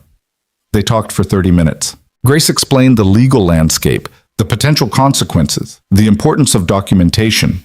She asked for details about Thursday night, about his termination, about any communication he'd had with Grant or his representatives. By the end of the call, Noah felt simultaneously more informed and more terrified. One more thing, Grace said before hanging up. I have contacts at Presbyterian Hospital. That's where most of the wealthy families in Dallas go for private care. If Evelyn Hawthorne is pregnant, that's probably where she's receiving treatment. I might be able to find out if she's been treated for injuries recently. Is that legal? It's complicated, but if we can establish a pattern of abuse, if we can show this wasn't an isolated incident, it strengthens your credibility. And more importantly, it might give us leverage to help Evelyn get out. She hasn't reached out, Noah said. For all I know, she's standing by Grant's story. Maybe she's denying everything. Or maybe she's terrified and trapped and doesn't know who to trust, Grace countered. Let me do some digging. I'll call you tomorrow. After Grace hung up, Noah sat in his quiet apartment listening to Caleb breathe in his sleep. The enormity of what he'd started was becoming clearer. This wasn't just about one video or one moment of courage. This was about dismantling the protective walls around a powerful man. This was about forcing the world to see something it preferred to ignore. And it was dangerous. His phone buzzed again. Harper this time, her text urgent. Call me, now, important. Noah stepped into his bedroom and called her back. What is it? Evelyn Hawthorne is in the hospital, Harper said without preamble. Presbyterian, just like Grace thought. She was admitted this morning. What happened? That's the thing. The official story is she fell downstairs, but Noah, I have a source in the ER who says the injuries don't match a fall. Bruising patterns, defensive wounds on her arms. My source thinks someone hurt her. Noah felt sick. Grant. Probably. The video went viral last night. By this morning, millions of people were talking about Grant Hawthorne being an abuser. And then suddenly his pregnant wife is in the hospital with suspicious injuries. That's not a coincidence. We have to do something. We are doing something. Grace is working on getting access to medical records. I'm working my sources at the hospital, and Ethan is trying to make contact with Evelyn's personal assistant, who might be sympathetic. But Noah, you need to understand, this is going to get ugly. Grant is cornered now. Cornered animals are the most dangerous. Can we get to Evelyn? Can we talk to her? She's in a private room with security posted outside. Grant's security, not hospital security. My source says Grant's been there all day playing the concerned husband. Nobody's getting to her without going through him. Noah paced his small bedroom, frustration building. So we just wait? While she's trapped in a hospital room with the man who put her there? We wait and we build our case. Grace is talking to prosecutors, trying to get them interested. I'm working on an article for the outlets that will actually publish it. Ethan's gathering more testimony from other Indigo House staff who might have seen things. We're building something bigger than one video. We're building a movement. That's not enough. It's what we have. They ended the call and Noah stood at his window looking out at the city. Somewhere out there, Evelyn Hawthorne lay in a hospital bed, injured and alone and surrounded by her abuser's security. Somewhere, Grant Hawthorne was crafting his next move, mobilizing his resources, preparing to crush everyone who dared challenge him. And here, in this modest apartment, a former janitor with no money and no power was supposed to be enough to stop him. The rest of Saturday passed in a blur of phone calls and messages. By evening, the video had 3 million views. By Sunday morning, 5 million. News vans appeared outside Noah's apartment building. Reporters knocked on his door. Mrs. Chen from 4B called to say there were people asking about him. Tell them nothing, Noah instructed. Please, don't talk to anyone. Of course not, Mrs. Chen said. But Noah, you should know, there are also men in suits, not reporters. They're asking different questions. About you, about Caleb, about your wife who passed. Private investigators. Had to be. Grant was building a file on Noah, looking for leverage, for dirt, for anything he could use to discredit him. Noah kept Caleb inside all day Sunday. They played board games, watched movies, and pretended the world outside didn't exist. But Caleb wasn't stupid. He could sense his father's tension, could hear the phone constantly buzzing, could feel that something big was happening. "Dad," Caleb said. Sunday night, while Noah was tucking him into bed, "Are we safe?" The question was so small, so scared, that Noah had to fight to keep his voice steady. "Yes, buddy, we're safe, I promise." "But those people outside, they're just reporters. They want to talk, that's all. Nobody's going to hurt us." "You promise?" Noah looked at his son's face, so trusting, so certain that his father could protect him from anything, and he made a promise he wasn't sure he could keep. "I promise." Monday morning brought the call Noah had been half expecting, half dreading. Tommy Vasquez from the construction site. "Carter, I'm sorry, man. I have to let you go." Noah closed his eyes. "Let me guess. Someone called about me. Company got an email, said you're involved in some kind of scandal, that you're a liability, that keeping you on could expose the company to legal trouble. Boss says I have to cut you loose. It's not personal." "It's fine, Tommy. I understand. For what it's worth, I think you did a stand-up thing. My sister was in a bad situation with her ex, took her years to get out. We need more guys like you willing to speak up." "Thanks. That means a lot. 2 jobs lost now, just 1 left, if they hadn't fired him from that one yet, too." Noah's financial situation was moving from difficult to catastrophic. He had maybe 6 weeks of savings before the rent and bills became impossible to manage. After that, what? Move in with relatives he barely spoke to? Homeless shelter? Let the state take Caleb while Noah figured out how to survive? The walls were closing in. Monday afternoon, Grace called with news. "I got the medical records. Not legally, and we can't use them in court, but they tell a story. Evelyn's been treated 3 times in the past 18 months for injuries consistent with physical abuse. Twice she claimed she fell. Once, she said she walked into a door. The attending physicians noted their suspicions in each case, but Evelyn refused to file reports. So there's a pattern. Clear as day. And Noah, there's something else. Evelyn requested a psychiatric consult 6 months ago, told the doctor she was experiencing anxiety and depression related to her marriage. The notes mentioned she felt trapped and unsafe but was afraid to leave because of financial dependence and reputation concerns. The doctor recommended counseling. There's no record Evelyn ever went. Can we get this to the police? The records were obtained through questionable means. They're not admissible, but they do establish that medical professionals had concerns. If we can get Evelyn to come forward voluntarily, these records corroborate her story. She's still in the hospital? Yes, under guard. But Noah, I found something interesting. Evelyn has a personal assistant named Maria Santos. I did some research on Ms. Santos. She's worked for Evelyn for 4 years, and her social media suggests she's extremely loyal. There are photos of the 2 of them, personal notes, birthday celebrations. They're not just employer and employee. They're friends. You think Maria might help us reach Evelyn? I think it's worth trying. I have Maria's contact information. The question is, who makes the approach? It can't be me. I'm a lawyer. She'll see it as a legal threat. It can't be Harper. She's press. Maria will assume we're exploiting Evelyn for a story. It has to be me, Noah said quietly. That's riskiest for you. If Grant finds out you tried to contact his wife, even indirectly, he could use it to support his harassment claims. I don't care. This isn't about me anymore. Grace was quiet for a moment. All right, I'll send you Maria's number. But Noah, be careful. Be respectful. Make it clear you're not trying to exploit Evelyn. You're just trying to help. Noah sat with Maria Santos's phone number on his screen for an hour before he found the courage to dial.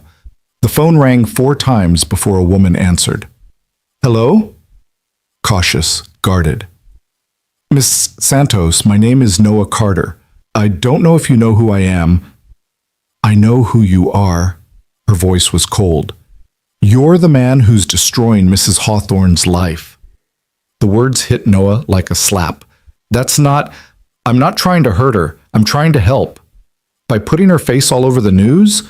By making her private business public? By painting her husband as a monster while she's lying in a hospital bed? I saw him hit her, Noah said quietly. I saw him hurt her while she was pregnant, and I couldn't stay silent. Would you have? Maria didn't answer immediately. When she spoke again, her voice was softer but still wary.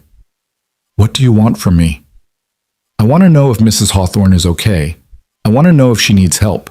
And I want her to know that if she wants to speak, if she wants to tell her story, there are people who will listen, people who will believe her, people who will protect her. Mr. Hawthorne is her husband, the father of her child. Whatever problems they have are between them. Is that what you really believe? Noah asked. Or is that what you have to say because you're afraid? Silence. Long enough that Noah thought Maria had hung up, then almost too quiet to hear. She's been hurt for a long time. Years. I've seen things, heard things.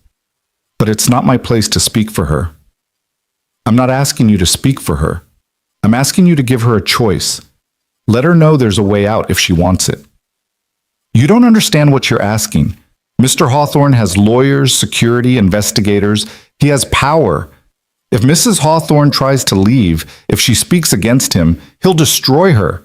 He'll take her child. He'll make sure she has nothing. Or maybe, Noah said gently, he's just made her believe that.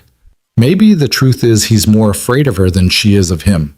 Because if she speaks, if she tells what really happens behind closed doors, all his power doesn't matter. Maria sighed, a sound heavy with years of witnessing and staying silent.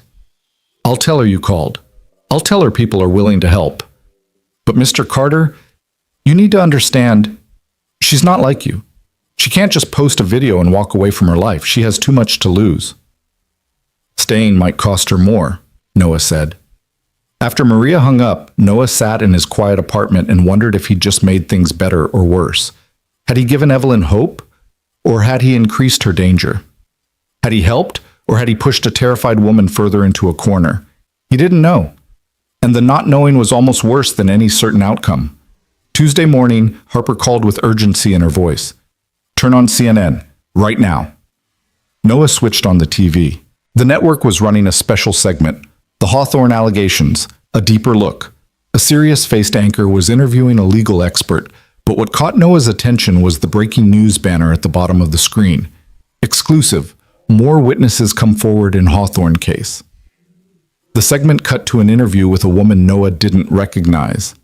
The banner identified her as Amanda Preston, former Hawthorne Industries employee. I worked in Grant Hawthorne's office for 2 years, Amanda was saying, her face partially obscured to protect her identity. I witnessed him throw things at assistants, scream at employees until they cried, threaten people's careers if they didn't do exactly what he wanted. He created a culture of fear. And yes, I saw how he treated his wife. She would come to the office sometimes, and he would belittle her in front of staff, mock her intelligence, tell her she was nothing without him. It was psychological abuse, clear as day. The anchor leaned forward. Did you ever see him physically harm her? No, but I saw the aftermath. She would come in with bruises she tried to hide, sunglasses indoors, long sleeves in summer. And once, I walked past his office and heard him shouting at her, heard something break. When she came out, she was shaking, and he was smiling. The segment continued with 2 more anonymous witnesses, both telling similar stories of Grant's temper, his cruelty, his need to control and dominate everyone around him. Noah's phone exploded with messages. Harper. This is huge. Multiple witnesses equals pattern of behavior. Ethan. People are believing you now. The tide is turning. Grace. These testimonies could be crucial if this goes to trial. But most importantly, there was a message from an unknown number. Mr. Carter, this is Maria Santos. Mrs. Hawthorne would like to speak with you. Today. I'll send you details. Come alone. Tell no one. Noah's hands shook as he read the message. This was it.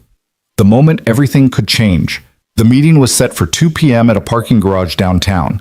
Maria's instructions were specific. Park on the 4th level, northwest corner, wait in your vehicle. Noah followed them exactly, his heart hammering as he pulled into the designated spot. A dark SUV with tinted windows pulled up beside him. The back door opened. Maria Santos sat inside, her expression unreadable. "Get in," she said. Noah hesitated for only a second before climbing into the back seat. The SUV immediately pulled away, driven by someone Noah couldn't see. "Where are we going?" he asked. "Somewhere we can talk without being followed," Maria said. "Mr. Hawthorne has people watching Mrs. Hawthorne constantly. We had to be creative to arrange this." They drove for 20 minutes, winding through streets until Noah lost track of where they were. Finally, the SUV pulled into an underground parking structure beneath an office building. They parked in a far corner, dimly lit and isolated. "She's here," Maria said. "In the building. She's been released from the hospital, but she's afraid to go home. She's staying with a friend Mr. Hawthorne doesn't know about." "Why did she want to see me?" "Because you're the only person who saw what happened and spoke up. The only person who risked something to help her. She needs to know if she can trust you." Maria led Noah to an elevator, then to the 20th floor of the office building. They walked down a hallway to a corner office with frosted glass. Maria knocked twice, then opened the door. Evelyn Hawthorne sat in a chair by the window, her hands folded over her pregnant belly. She looked different than she had at the gala, smaller somehow, more fragile. She wore oversized clothes that hid her body.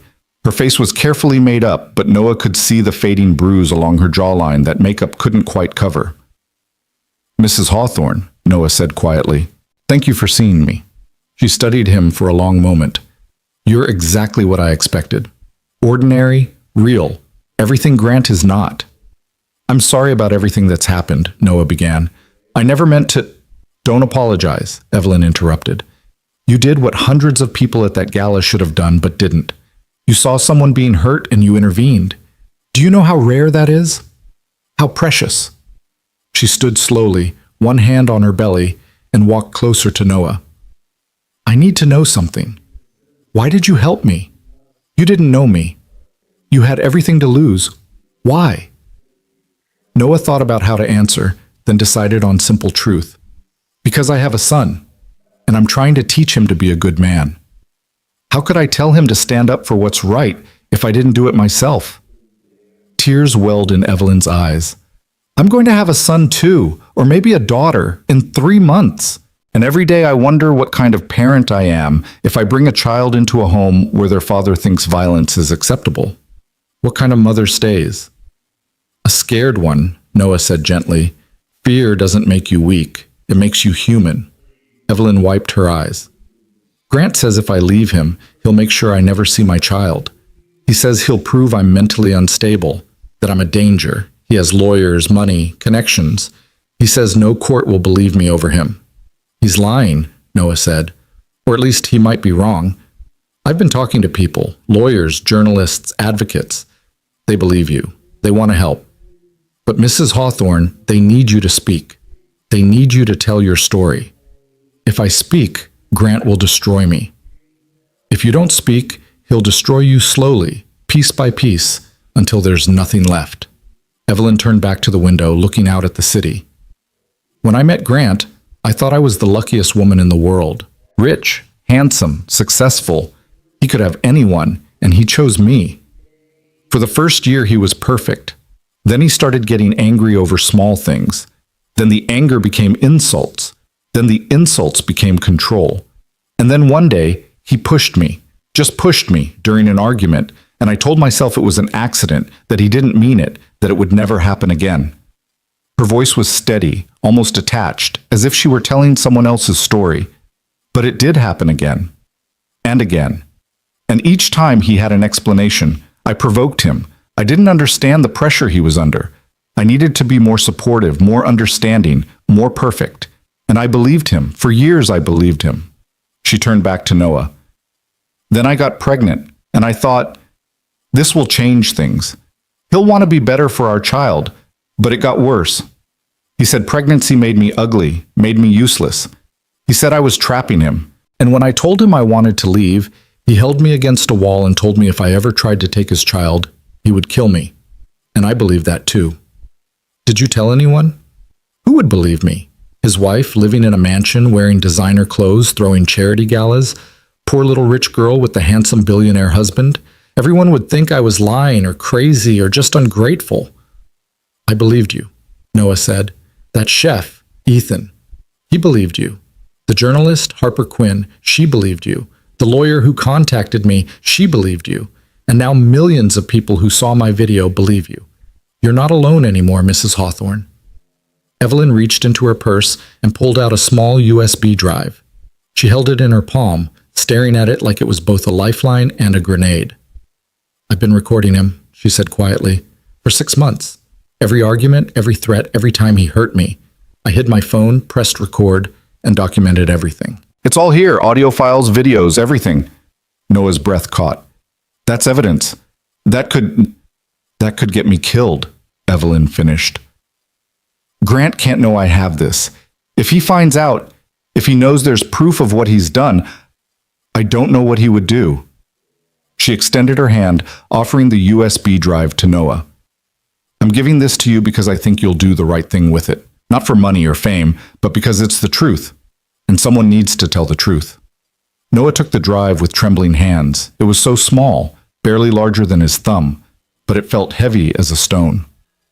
What do you want me to do with it? He asked.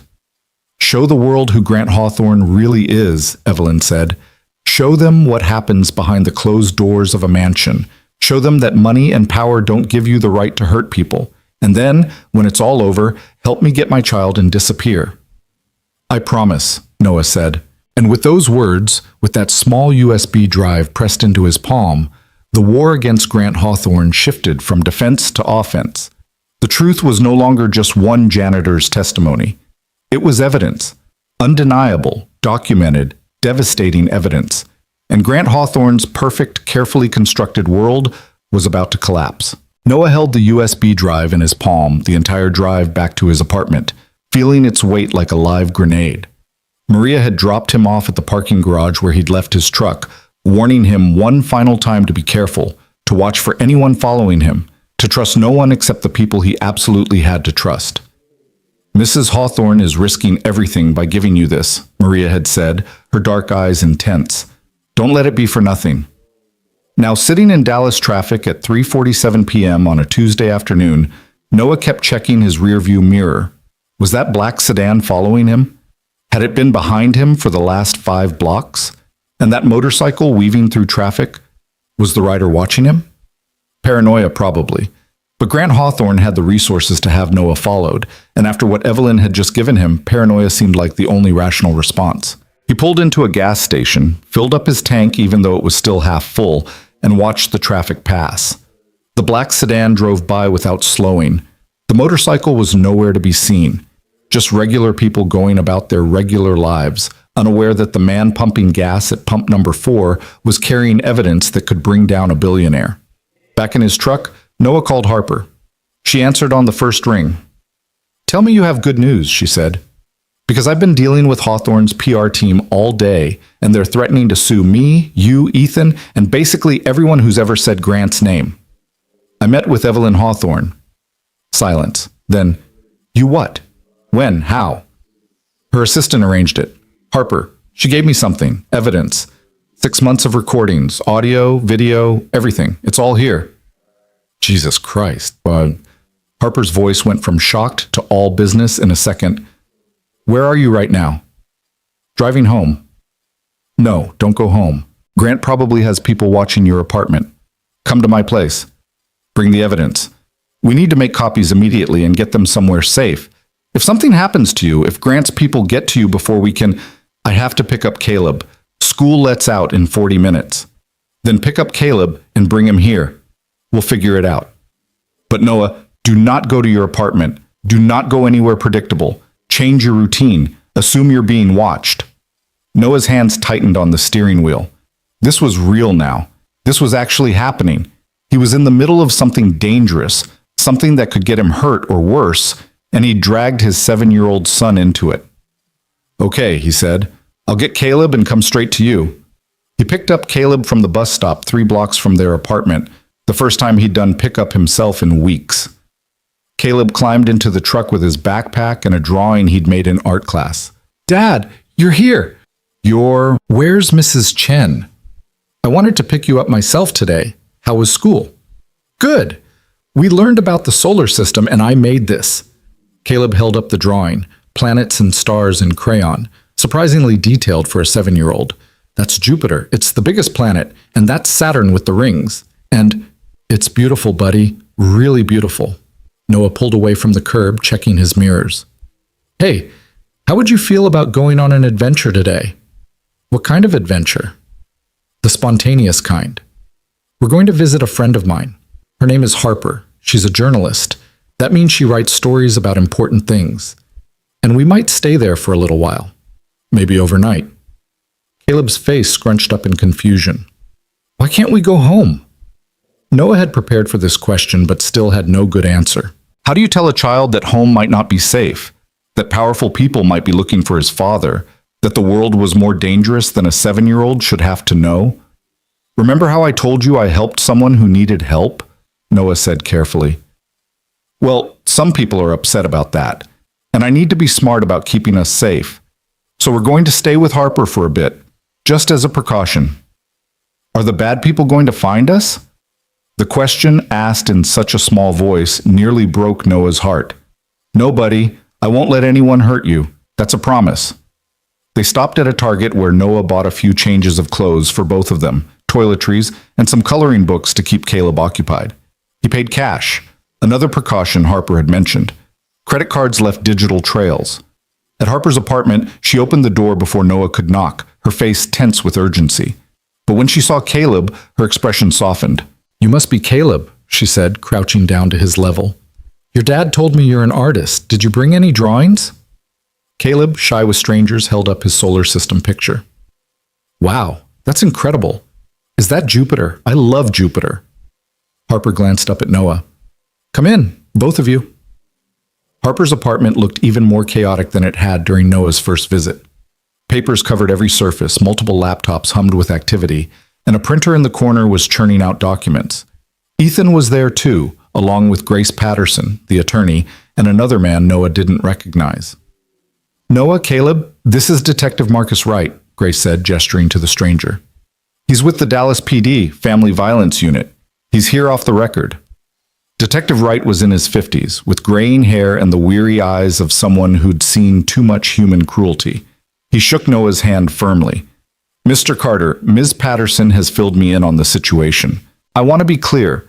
I'm here as a concerned citizen, not in an official capacity. What you have could be crucial evidence in a criminal case, but we need to handle it properly.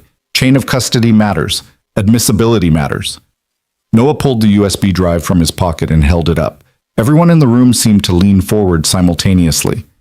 Before we look at this, Grace said, I need everyone to understand the legal implications. This was given to Noah by Evelyn Hawthorne voluntarily. She recorded these files herself in her own home, documenting abuse she suffered. In Texas, you can record conversations you're a party to without the other person's consent. So the recordings themselves are legal. However, how we use them, how we distribute them, and what we do next, all of that has legal ramifications.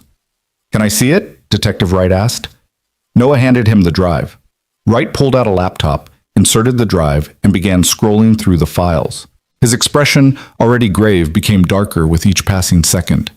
Jesus, he muttered. There's dozens of files here, audio, video. She documented everything. Can you play one? Harper asked. Just so we know what we're dealing with? Wright selected a file dated 3 months earlier and clicked play. The audio quality was muffled, clearly recorded from a hidden phone, but the voices were unmistakable. Grant's voice, cold and controlled. You think you can embarrass me like that? In front of my business partners? Evelyn's voice shaking. Grant, I just disagreed with you about the investment. I didn't mean... A sound like flesh hitting flesh. Evelyn crying out. Then Grant's voice again. When we're in public, you smile and nod and keep your mouth shut. You're not smart enough to have opinions about my business. You're nothing without me. Do you understand? Yes. So quiet, so broken. Say it. I'm nothing without you. Good. Now clean yourself up. We have dinner in an hour. The recording ended. The room was silent except for Caleb, who was coloring in the corner, mercifully wearing headphones and watching something on Harper's iPad. Detective Wright's jaw was tight. That's assault, clear as day, and there's emotional abuse, coercion. This is prosecutable. Will the DA actually prosecute? Noah asked. He's Grant Hawthorne. He has lawyers who could tie this up for years. That's where public pressure comes in, Harper said. The DA is elected. If the public demands justice, if this becomes too big to ignore, they'll have no choice but to act. Grace leaned forward. We need to be strategic about this.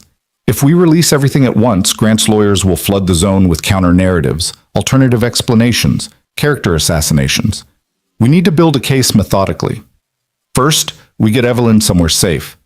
Then we present evidence to the DA with a clear narrative. Then, and only then, do we go public with the recordings. Evelyn wants to disappear, Noah said. She asked me to help her take her child and leave. That's complicated, Grace said. If she takes the child without legal custody arrangements, Grant could claim parental kidnapping. We need to do this the right way. Protective orders, emergency custody hearings, legal documentation. How long will that take? Days, if we move fast. Maybe a week. And in the meantime, she's vulnerable. Grant knows she left the hospital without going home. He knows she's somewhere. How long before he finds her? That's why we need to move now, Detective Wright said. Tonight. I can arrange protective custody for Mrs. Hawthorne. Unofficial, through contacts I have. We get her somewhere safe, we document everything, and then we build the case. Harper was already typing on her laptop. I'm working on the story. Once we have Evelyn secure, once we have the legal pieces in place, I'm publishing everything. And I mean everything. The recordings, the medical records, the witness testimonies. Grant Hawthorne won't be able to spin his way out of this. He'll sue, Noah said. Let him sue. Truth is an absolute defense against defamation. And by the time his lawyers file papers, the story will be everywhere. You can't unring that bell. They worked through the evening, making copies of the USB drive, cataloging each file, building timelines and documentation. Grace made calls to judges she knew, laying groundwork for protective orders. Detective Wright reached out to contacts in victim services, arranging safe housing. Harper drafted her article, fact-checking every detail. And Noah sat with Caleb, helping him color planets and trying to pretend everything was normal. Around 9 p.m., Caleb finally fell asleep on Harper's couch, exhausted from the day's disruption. Noah covered him with a blanket and rejoined the adults in the kitchen. We have a problem, Grace said quietly. I just got a call from Maria Santos. Grant knows Evelyn gave you something. He doesn't know what, but he knows she met with you. And he's threatening Maria, saying she's an accomplice to extortion. How does he know? Noah demanded. He probably has people following Evelyn, or maybe someone at that office building recognized her. It doesn't matter how. What matters is he's escalating. Is Maria safe? For now. She's staying with family, but Noah, you need to understand. Grant's going to come after you hard. He's probably filing lawsuits as we speak. Defamation, harassment, maybe criminal charges if he can manufacture evidence. He's going to try to destroy you before we can use this evidence against him. So what do I do? Detective Wright spoke up. You let us handle it from here. You've done your part. You spoke up. You helped Mrs. Hawthorne. You preserved the evidence. Now you step back and let the professionals take over. I can't just hide while— Yes, you can, Grace interrupted firmly. Noah, you're a civilian. You have a son to think about. The best thing you can do now is stay safe and be available to testify when the time comes. Let us fight this fight. Noah wanted to argue, but he looked at Caleb sleeping on the couch and knew they were right. He'd started something, but he couldn't finish it alone. He had to trust these people. Harper, with her journalistic credentials, Grace with her legal expertise, Detective Wright with his law enforcement connections. He had to trust that the system, so often rigged in favor of the wealthy, might actually work this time. Around midnight, Detective Wright's phone rang. He stepped into the hallway to take the call, returning moments later with an expression Noah couldn't read. That was my contact at the DA's office. Grant Hawthorne's lawyers just filed a criminal complaint against Noah Carter, alleging stalking, harassment, and extortion.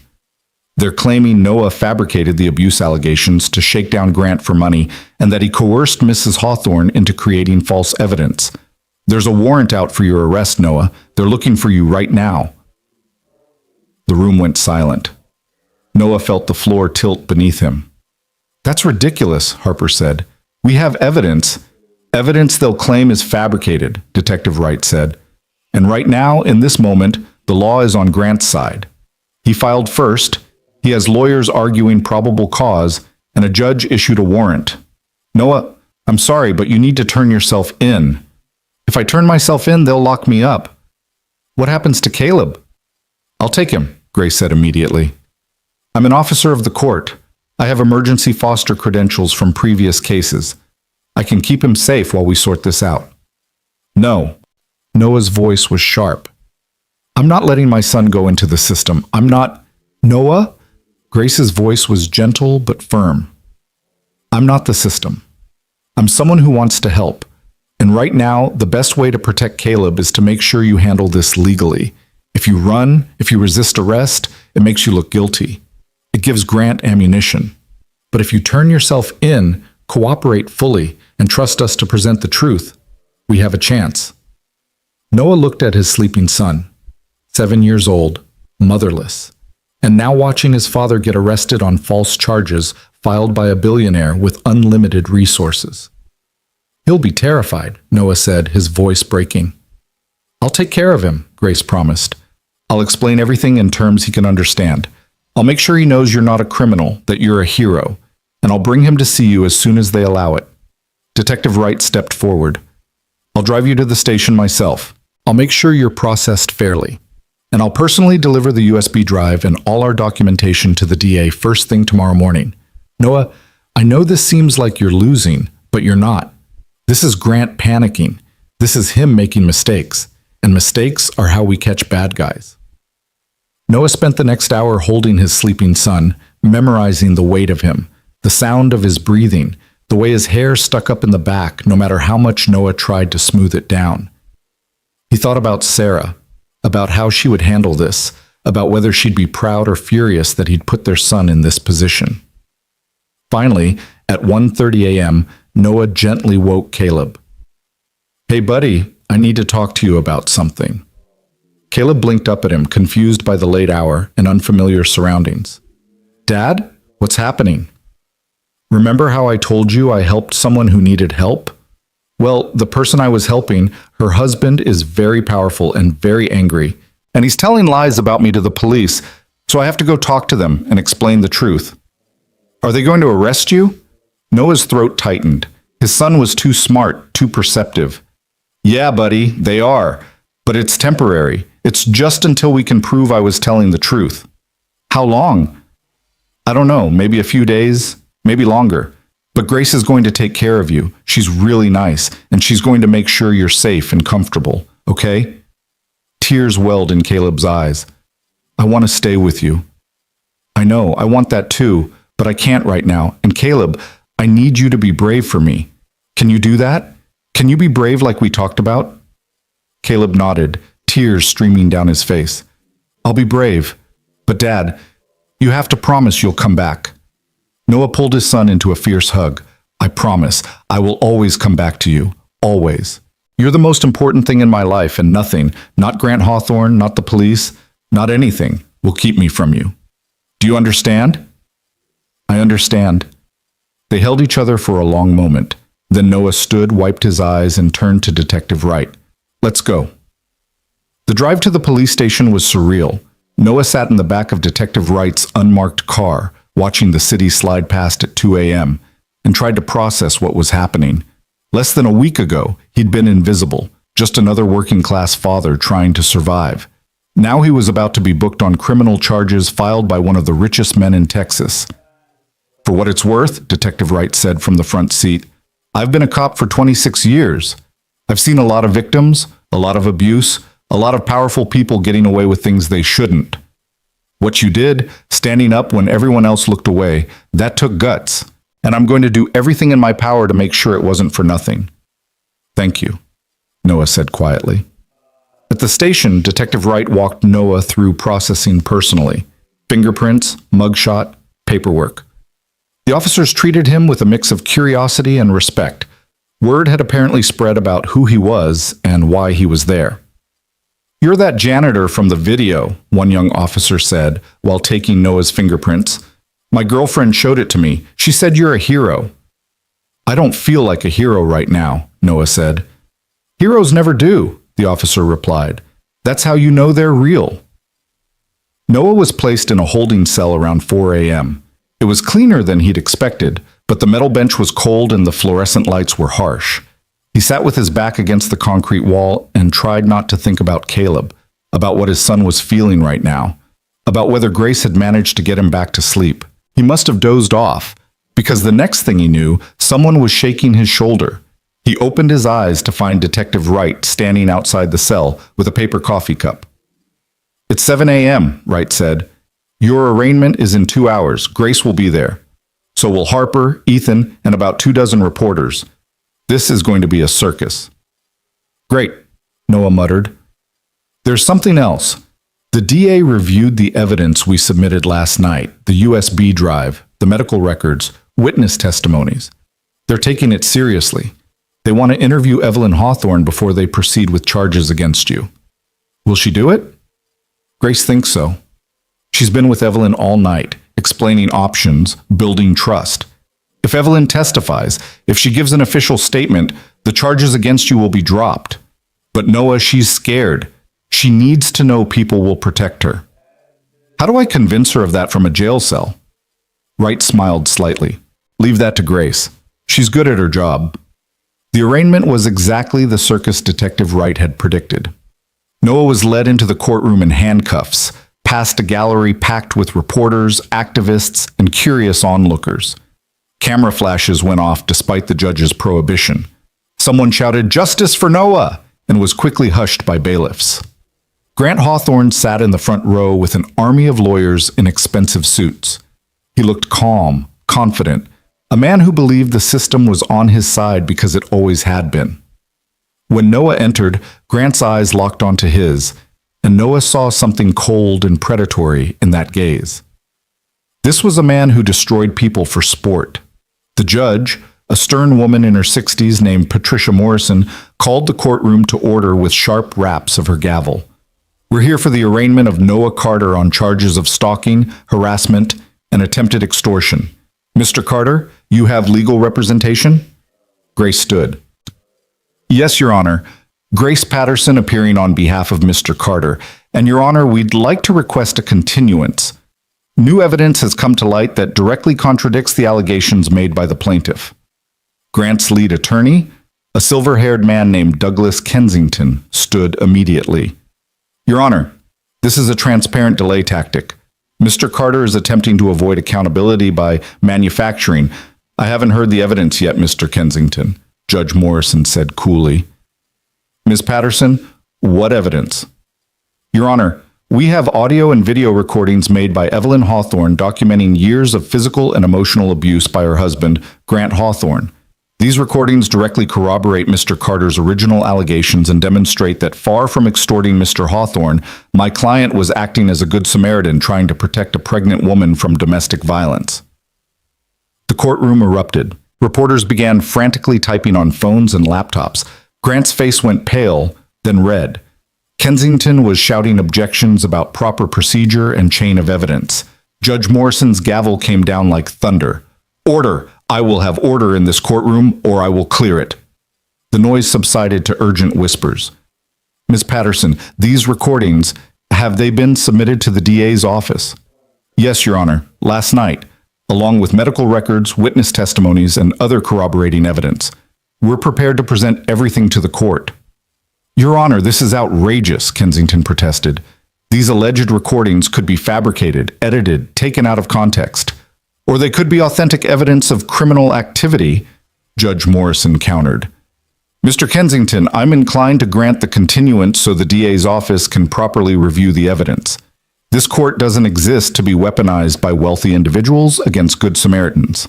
Arraignment is continued for 48 hours. Mr. Carter, you'll remain in custody pending bail hearing this afternoon." "Your Honor," Grace said quickly. We request Mr. Carter be released on his own recognizance given the circumstances. Denied. Bail hearing at 3 p.m. We're adjourned. The gavel came down with finality. As Noah was led out of the courtroom, he caught a glimpse of Harper in the gallery. She gave him a thumbs up and mouthed, "It's working." Behind her, Ethan was already on his phone, probably updating his social media, following on every detail. And at the back of the courtroom, barely visible, Noah saw Maria Santos. She met his eyes briefly and nodded once. A message. Evelyn is safe. Evelyn is ready. The wheels of justice, so often agonizingly slow, were finally beginning to turn. Back in his holding cell, Noah was allowed a phone call. He called Grace's cell, and she put Caleb on the line. "Dad?" His son's voice was small, scared. "Hey, buddy. I'm okay. They're taking care of me. How are you doing?" "Miss Grace made me pancakes, but I want to come home. I want you to come home." "Soon," Noah promised. "Very soon. I have a hearing this afternoon, and if it goes well, I'll be out tonight. We'll be together again, okay?" "Okay." "Dad, the kids at school are saying you're on TV. They're saying you're famous." Noah closed his eyes. Of course the story had reached Caleb's school. Of course other kids were talking. "I'm not famous, buddy. I'm just your dad, and all I care about is getting home to you." "I love you, Dad." "I love you too, Caleb, so much. Be good for Miss Grace." The bail hearing at 3 p.m. was shorter and less dramatic than the arraignment. The DA's office had reviewed the evidence and, while not dropping charges immediately, recommended bail be set at a reasonable amount. Grant's lawyers argued for no bail, claiming Noah was a flight risk. Judge Morrison, clearly unimpressed with the whole proceeding, set bail at $10,000. "I don't have $10,000, Noah whispered to Grace. "You only need 10% for a bail bondsman," Grace whispered back, "and I'm covering it. Don't argue." "Grace, I can't let you. You're not letting me do anything. I'm choosing to do it because it's right. Now stop being stubborn and let me help you." By 5 p.m., Noah was processed out of jail and standing on the courthouse steps with Grace, Harper, and Ethan. The late afternoon sun felt surreal after the fluorescent purgatory of the holding cell. Reporters swarmed immediately, shouting questions. "Mr. Carter, how do you feel about the charges? Will you file a countersuit against Grant Hawthorne? What's your message to other victims of domestic violence?" Harper stepped forward, positioning herself as spokesperson. "Mr. Carter will not be taking questions at this time. However, I will be publishing a comprehensive investigation into Grant Hawthorne's pattern of abuse, including audio and video evidence provided by Mrs. Evelyn Hawthorne herself. The article will be live at 8 p.m. tonight. Thank you." She grabbed Noah's arm and pulled him toward Grace's car before more questions could be shouted. In the car, driving toward Grace's house where Caleb was waiting, Noah finally allowed himself to feel something other than numb survival mode. Relief, terror, exhaustion, hope. They all crashed over him simultaneously. "Is Evelyn really ready to testify?" he asked. "She's giving her statement to the DA right now," Grace said. "With Maria beside her and Detective Wright recording everything. She's scared, but she's doing it." What happens next? Next, Harper's article goes live and the court of public opinion makes it impossible for the DA to ignore this. Next, we file for emergency protective orders and custody arrangements. Next, we make it legally impossible for Grant Hawthorne to hurt Evelyn ever again. And Noah? Next, you go home to your son and try to remember what normal feels like. When they pulled up to Grace's house, Caleb was watching from the window. The moment Noah got out of the car, the front door flew open and Caleb ran out, launching himself into Noah's arms with such force they both almost fell over. "Dad, Dad, you're back! You came back!" Noah held his son and cried openly, not caring who saw. "I told you I would. I always will. Always." That night, at exactly 8 p.m., Harper Quinn's article went live. It was titled "The Man Behind the Money, Grant Hawthorne's Pattern of Abuse," and it was devastating in its detail. Audio clips from Evelyn's recordings were embedded throughout. Medical records were cited. Witness testimonies were presented with full attribution. The article didn't just document one incident, it painted a portrait of systematic, calculated abuse spanning years. Within an hour, it had been shared 10,000 times. Within 2 hours, it was trending on every social media platform. Within 3 hours, major news networks were picking it up, and legal experts were appearing on television calling for criminal charges. Grant Hawthorne's carefully constructed public image, the philanthropic billionaire, the business genius, the family man, shattered like glass. By the next morning, 3 major sponsors had pulled out of deals with Hawthorne Industries. The Brennan Capital merger was publicly put on hold. The board of directors issued a statement saying Grant was taking a leave of absence while they investigated the allegations. And the Dallas County District Attorney's Office announced they were opening a criminal investigation into Grant Hawthorne for domestic assault, making terroristic threats, and witness intimidation. The charges against Noah Carter were quietly dropped. Standing in Grace's living room, watching the news coverage with Caleb asleep on the couch beside him, Noah felt the weight of the past week finally begin to lift. It wasn't over. There would be trials, testimonies, legal battles that could stretch on for years. But the truth was out. The lies had been exposed. And one pregnant woman who'd been trapped and terrified now had a chance at freedom. Noah had kept his promise. To Evelyn, to Caleb, to Sarah's memory, and to himself. He'd stood up when it mattered, and sometimes that was enough to change everything. The trial of Grant Hawthorne began on a crisp October morning, 8 months after Noah Carter had stood in that alcove at the Indigo House and decided that silence was no longer an option. The courthouse steps were packed with protesters holding signs that read, "Believe survivors" and "Justice for Evelyn." News vans lined the street. Their satellite dishes pointed skyward like technological sunflowers seeking light. Noah sat in the back of Grace Patterson's car, wearing a suit she'd helped him pick out from a thrift store, and tried to calm the trembling in his hands. Caleb was at school, blissfully unaware that his father was about to testify in what had become the most watched trial in Texas. Mrs. Chen had agreed to pick him up and keep him occupied until Noah returned, whenever that might be. "You ready?" Grace asked from the driver's seat, her eyes meeting his in the rearview mirror. "No," Noah said honestly, "but I don't think I'll ever be ready. So let's just do this." The past 8 months had been a whirlwind of depositions, interviews, and legal maneuvering. Grant Hawthorne had been arrested 2 weeks after Harper's article went viral, charged with 3 counts of assault, 2 counts of making terroristic threats, and 1 count of witness tampering. He'd posted a $1 million bail within hours and had been under house arrest at his mansion ever since, an ankle monitor tracking his every movement. The preliminary hearings had been brutal.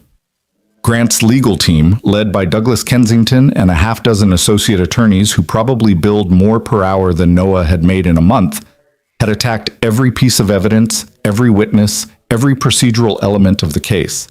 They'd filed motion after motion to suppress Evelyn's recordings, claiming they violated Grant's privacy rights. They'd attempted to discredit Noah as an opportunist seeking fame and money.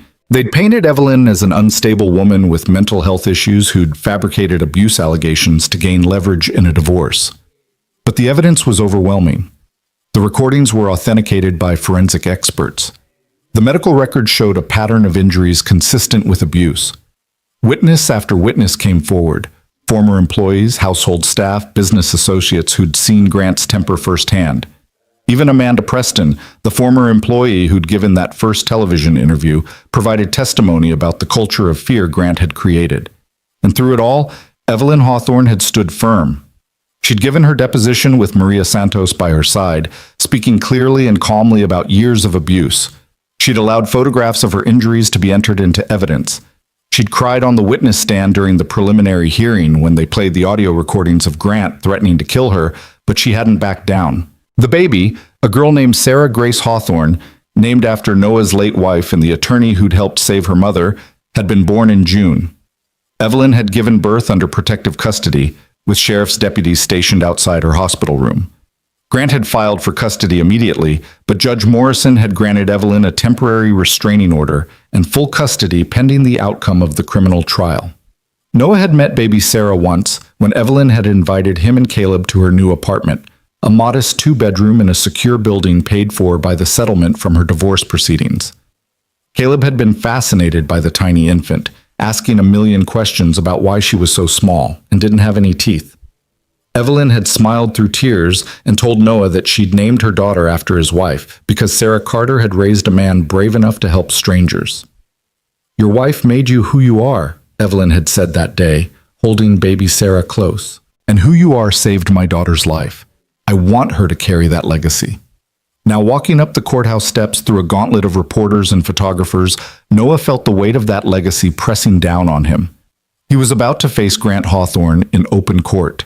He was about to testify under oath about what he'd witnessed, and Grant's lawyers were going to do everything in their power to destroy his credibility. The courtroom was packed to capacity. Judge Morrison presided with the same stern competence she'd shown throughout the proceedings. The jury, 7 women and 5 men, carefully selected through weeks of voir dire, sat attentively in their box. And at the defense table, Grant Hawthorne sat in an expensive suit, his expression carefully neutral, playing the role of wrongly accused businessman. The prosecution's case had been building for 3 days before Noah was called to testify. They'd presented the medical evidence, the recordings, the witness testimonies. Harper Quinn had testified about her investigation. Detective Marcus Wright had walked the jury through the evidence collection process.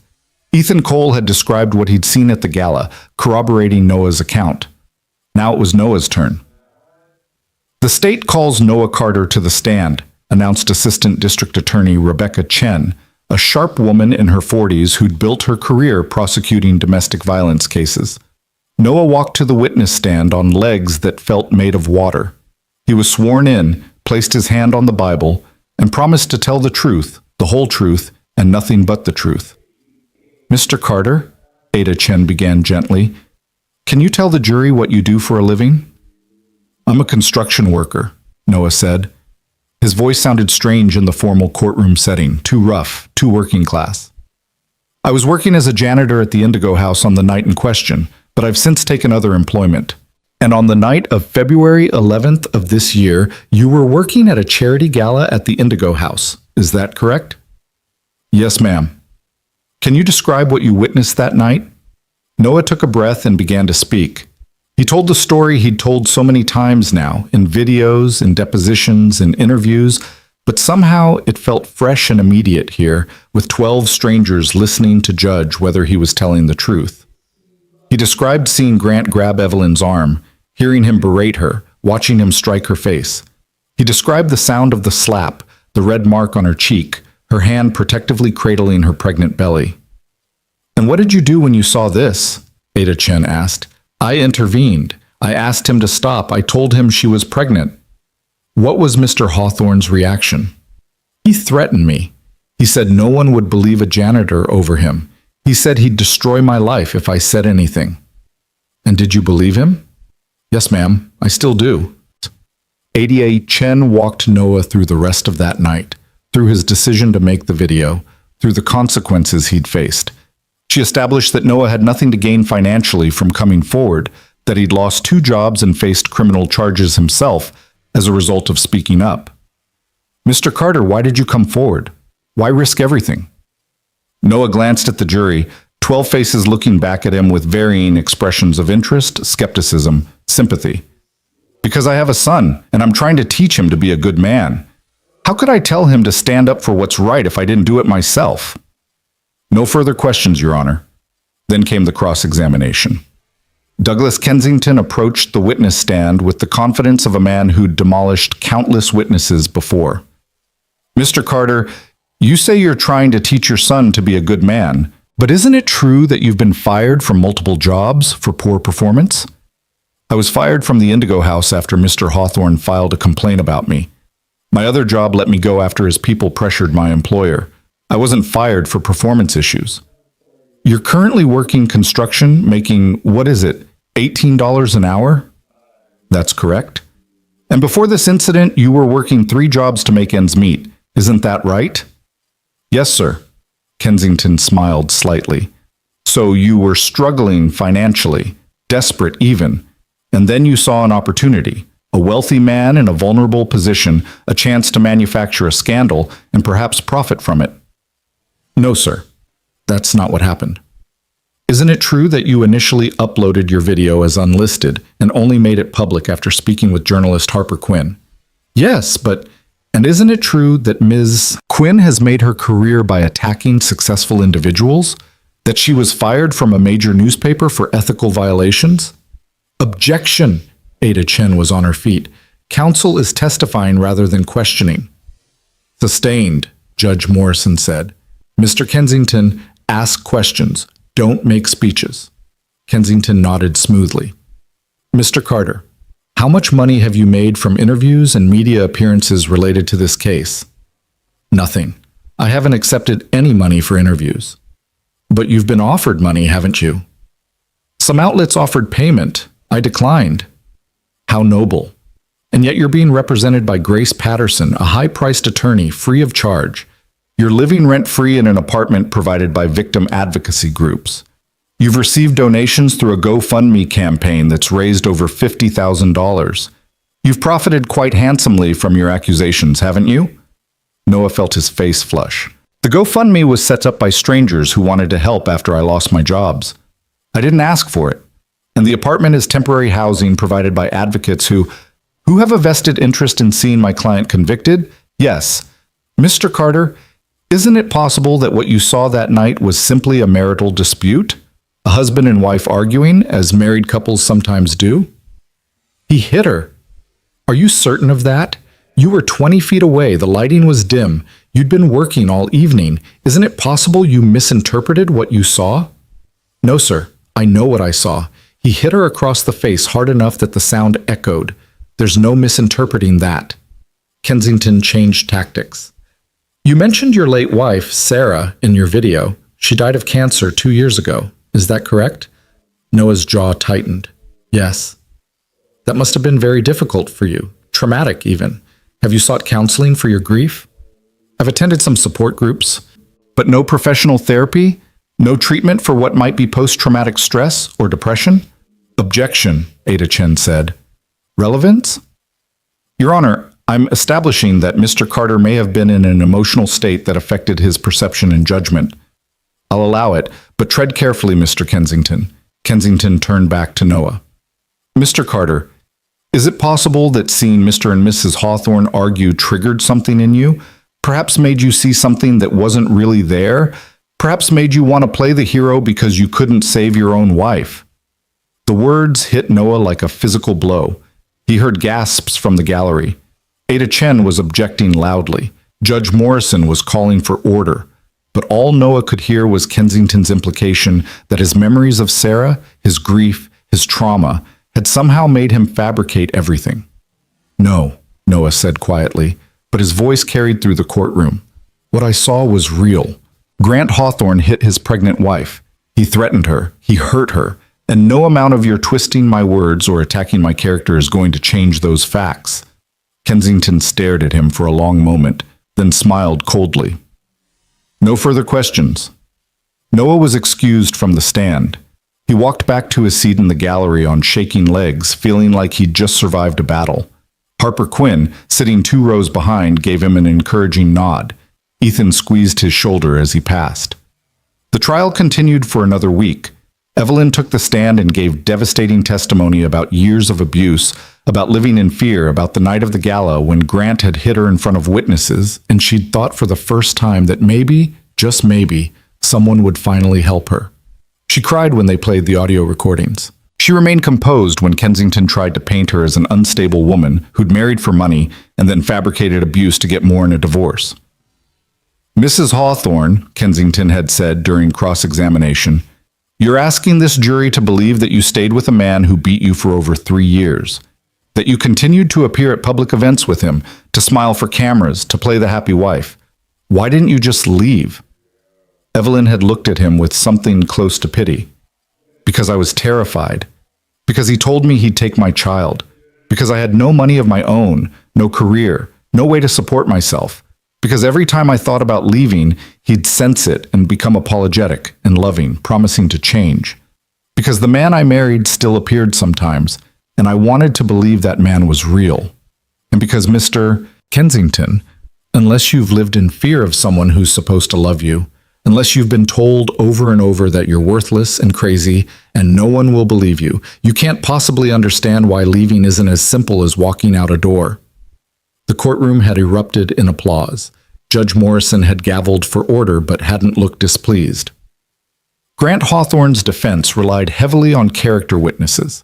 business partners who testified to his professional conduct, employees who claimed he was demanding but fair, a psychiatrist who suggested Evelyn might be suffering from borderline personality disorder and fabricating abuse. But none of it could overcome the recordings, the medical evidence, the testimonies of people who'd seen Grant's cruelty firsthand. On the 8th day of trial, both sides rested. Closing arguments took most of the 9th day. Ada Chen spoke passionately about patterns of abuse, about power dynamics, about the courage it took for victims to come forward. "Ladies and gentlemen of the jury," she said, "Grant Hawthorne wants you to believe that he's the victim here, that a hardworking janitor and his client's own wife have conspired to destroy him out of greed or malice or mental instability. But the evidence tells a different story. The evidence shows a man who used his wealth and power to terrorize the woman he promised to love and protect. The evidence shows a man who hit his pregnant wife and thought he'd get away with it because he always had before. And the evidence shows that he would have gotten away with it again, if not for one person, Noah Carter, who decided that doing the right thing mattered more than protecting himself. Don't let Grant Hawthorne's money and lawyers and carefully constructed image blind you to the truth. Find him guilty. Hold him accountable. Show victims everywhere that it doesn't matter how rich or powerful your abuser is, justice can still prevail." Kensington's closing argument painted Grant as a flawed but innocent man caught in a web of lies by people seeking to profit from his downfall. But even he seemed to know it was a losing battle. The jury deliberated for 6 hours. When they returned, Noah was sitting in the gallery holding Caleb's hand. Grace had pulled him out of school for the verdict, explaining that this was history, that Caleb should see justice happen in real time. "Has the jury reached a verdict?" Judge Morrison asked. The foreman, a middle-aged black woman who'd been an elementary school teacher, stood. "We have, Your Honor. On the charge of assault causing bodily injury, how do you find?" "Guilty." The word sent a shockwave through the courtroom. Grant's face went pale. Evelyn, sitting in the front row with Maria beside her, began to cry. "On the charge of making terroristic threats, how do you find?" "Guilty." "On the charge of witness tampering, how do you find?" "Guilty." 3 counts, all guilty. Grant Hawthorne, billionaire CEO, philanthropist, pillar of Dallas society, was a convicted felon. Judge Morrison set sentencing for 2 weeks later. In the meantime, Grant's bail was revoked. He was handcuffed in the courtroom and led away, his expensive suit and carefully styled hair suddenly meaningless. As he passed Noah's row, their eyes met for a brief moment. Grant's expression was pure hatred, but Noah wasn't afraid anymore. The monster had been named, exposed, and defeated. Outside the courthouse, reporters mobbed Noah and Evelyn. Harper stood beside them, helping field questions. "Mr. Carter, how do you feel about the verdict?" Noah looked at Caleb, who was watching him with those serious brown eyes, taking in every moment. "I feel like justice was served, and I feel grateful to everyone who believed the truth and fought for it." "Mrs. Hawthorne, what's next for you?" Evelyn, holding baby Sarah close, smiled through tears. "Healing, building a life where my daughter will never know fear, and someday teaching her about the man who stood up when no one else would." 2 weeks later, Grant Hawthorne was sentenced to 8 years in federal prison. With good behavior, he'd serve 6. It wasn't life. It wasn't the decade some people felt he deserved, but it was accountability. It was consequence. It was a message that wealth couldn't buy immunity from justice. The civil suits followed. Evelyn was awarded full custody of Sarah and a significant portion of the marital assets. She donated a substantial amount to domestic violence charities and used the rest to establish herself independently. Noah's life slowly returned to something resembling normal. The GoFundMe money allowed him to pay off debts and build a small savings cushion. He took a job with a construction company that had followed the trial and specifically sought him out, offering not just fair wages but health insurance and respect. Caleb went back to being a regular 7-year-old, though he sometimes told his friends that his dad was a hero. Noah always corrected him gently. "I'm just your dad, buddy. Heroes are what we call people who do what everyone should do, help when someone needs help." 6 months after the trial, on a warm April morning, Noah received a call from Evelyn. "I wanted you to be the first to know," she said, her voice bright with excitement. We're opening it next month. The building, the foundation, everything. And Noah, we couldn't have done it without you. Done what? Noah asked, though he had a feeling he knew. Come see for yourself, tomorrow at 10. Bring Caleb. The next morning, Noah drove to East Dallas, to a neighborhood that had been rough but was slowly revitalizing. He pulled up in front of a newly renovated building, its brick facade painted a warm cream color, its windows gleaming in the sunlight. A sign covered with a tarp hung above the entrance. Evelyn stood on the steps with Maria, baby Sarah in a carrier on her chest.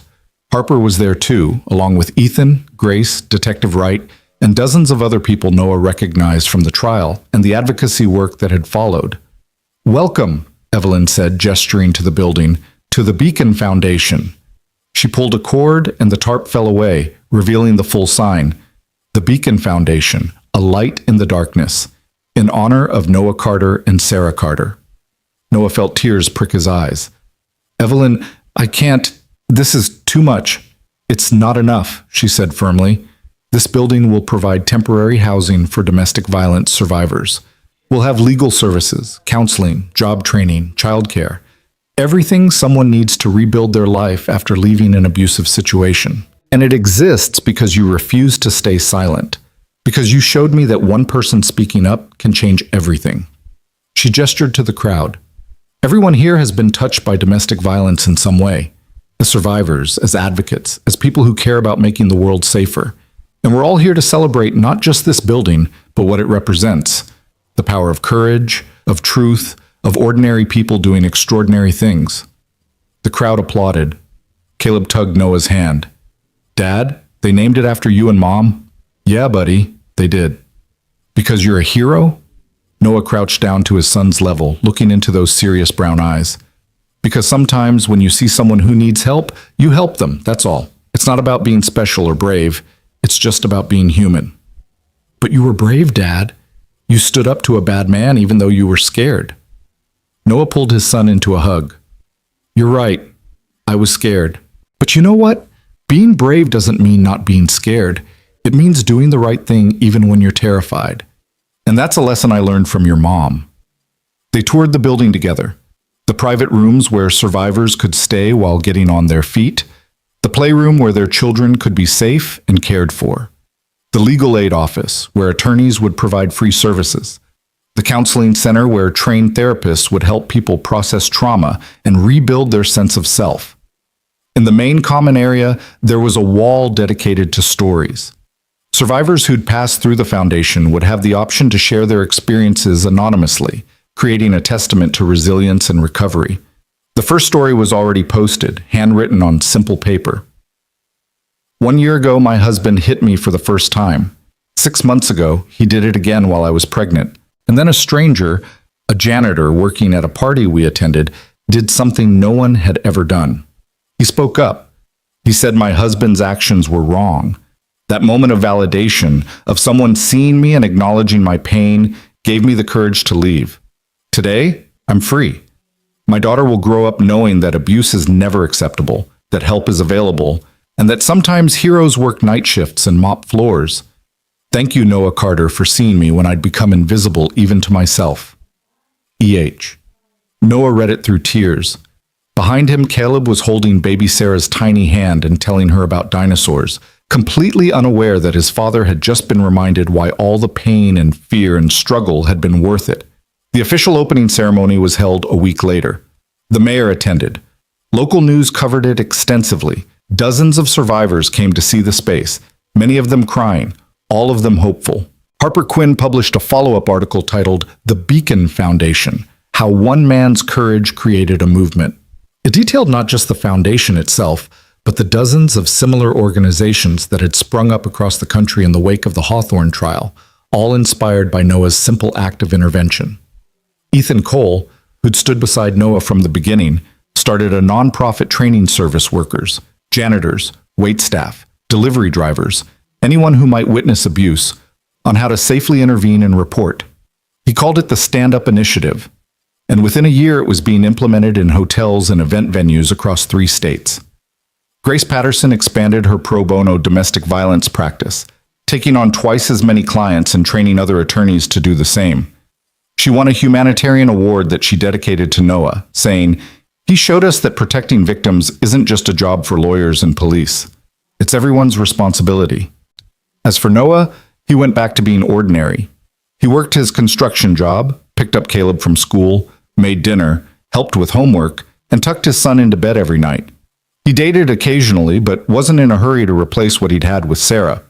He volunteered at the Beacon Foundation on weekends, helping with maintenance and repairs, finding satisfaction in keeping the building safe and functional for the people who needed it. One Saturday afternoon, about a year after the foundation opened, Noah was repairing a leaky faucet in one of the residential units when a young woman approached him hesitantly. "Excuse me," she said softly. "Are you Noah Carter?" Noah recognized that tone, the mix of hope and fear, the uncertainty of someone still learning to trust.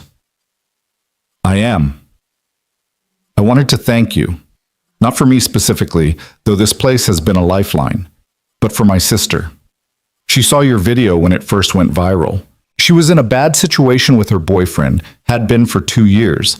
She showed me the video and said, 'If a stranger can be that brave, maybe I can be too.'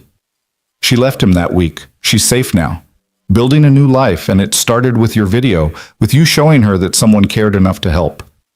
The woman's eyes filled with tears. "You probably don't remember everyone you've helped, but we remember you, all of us. You gave us permission to believe we deserved better." Noah didn't know what to say. He'd given 100 interviews, heard 1,000 thank yous, but somehow this one, quiet and personal and unexpected, hit differently. "I'm glad your sister is safe," he said finally. "That's what matters." The woman nodded and walked away. Noah returned to the faucet, but his hands were shaking too much to work. He sat down on the bathroom floor, overwhelmed by the magnitude of what had spiraled out from one decision on one night. He'd stood up when it mattered, and that simple act had created ripples that touched lives he'd never meet, in places he'd never go, in ways he could never fully measure. That evening, back at his apartment, Caleb was working on a school project about heroes. He'd chosen to write about his father despite Noah's protests. "But Dad, you are a hero," Caleb insisted, reading from his draft. "Heroes don't have superpowers. They just do what's right even when it's hard. You taught me that."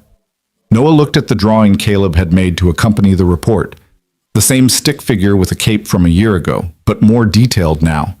The dad figure was standing between a smaller figure labeled Lady and a larger figure labeled Bad Guy. At the top, in Caleb's improving handwriting, "My dad is still my hero." "You know what the best part of being your hero is?" Noah asked, pulling his son into a hug. "What?" "Getting to be your dad. That's the real superpower." 2 years after the trial, Noah was invited to speak at a domestic violence awareness conference in Washington, D.C. He almost declined. Public speaking terrified him, and he still didn't think of himself as anyone special. But Grace convinced him. "People need to hear from you," she said.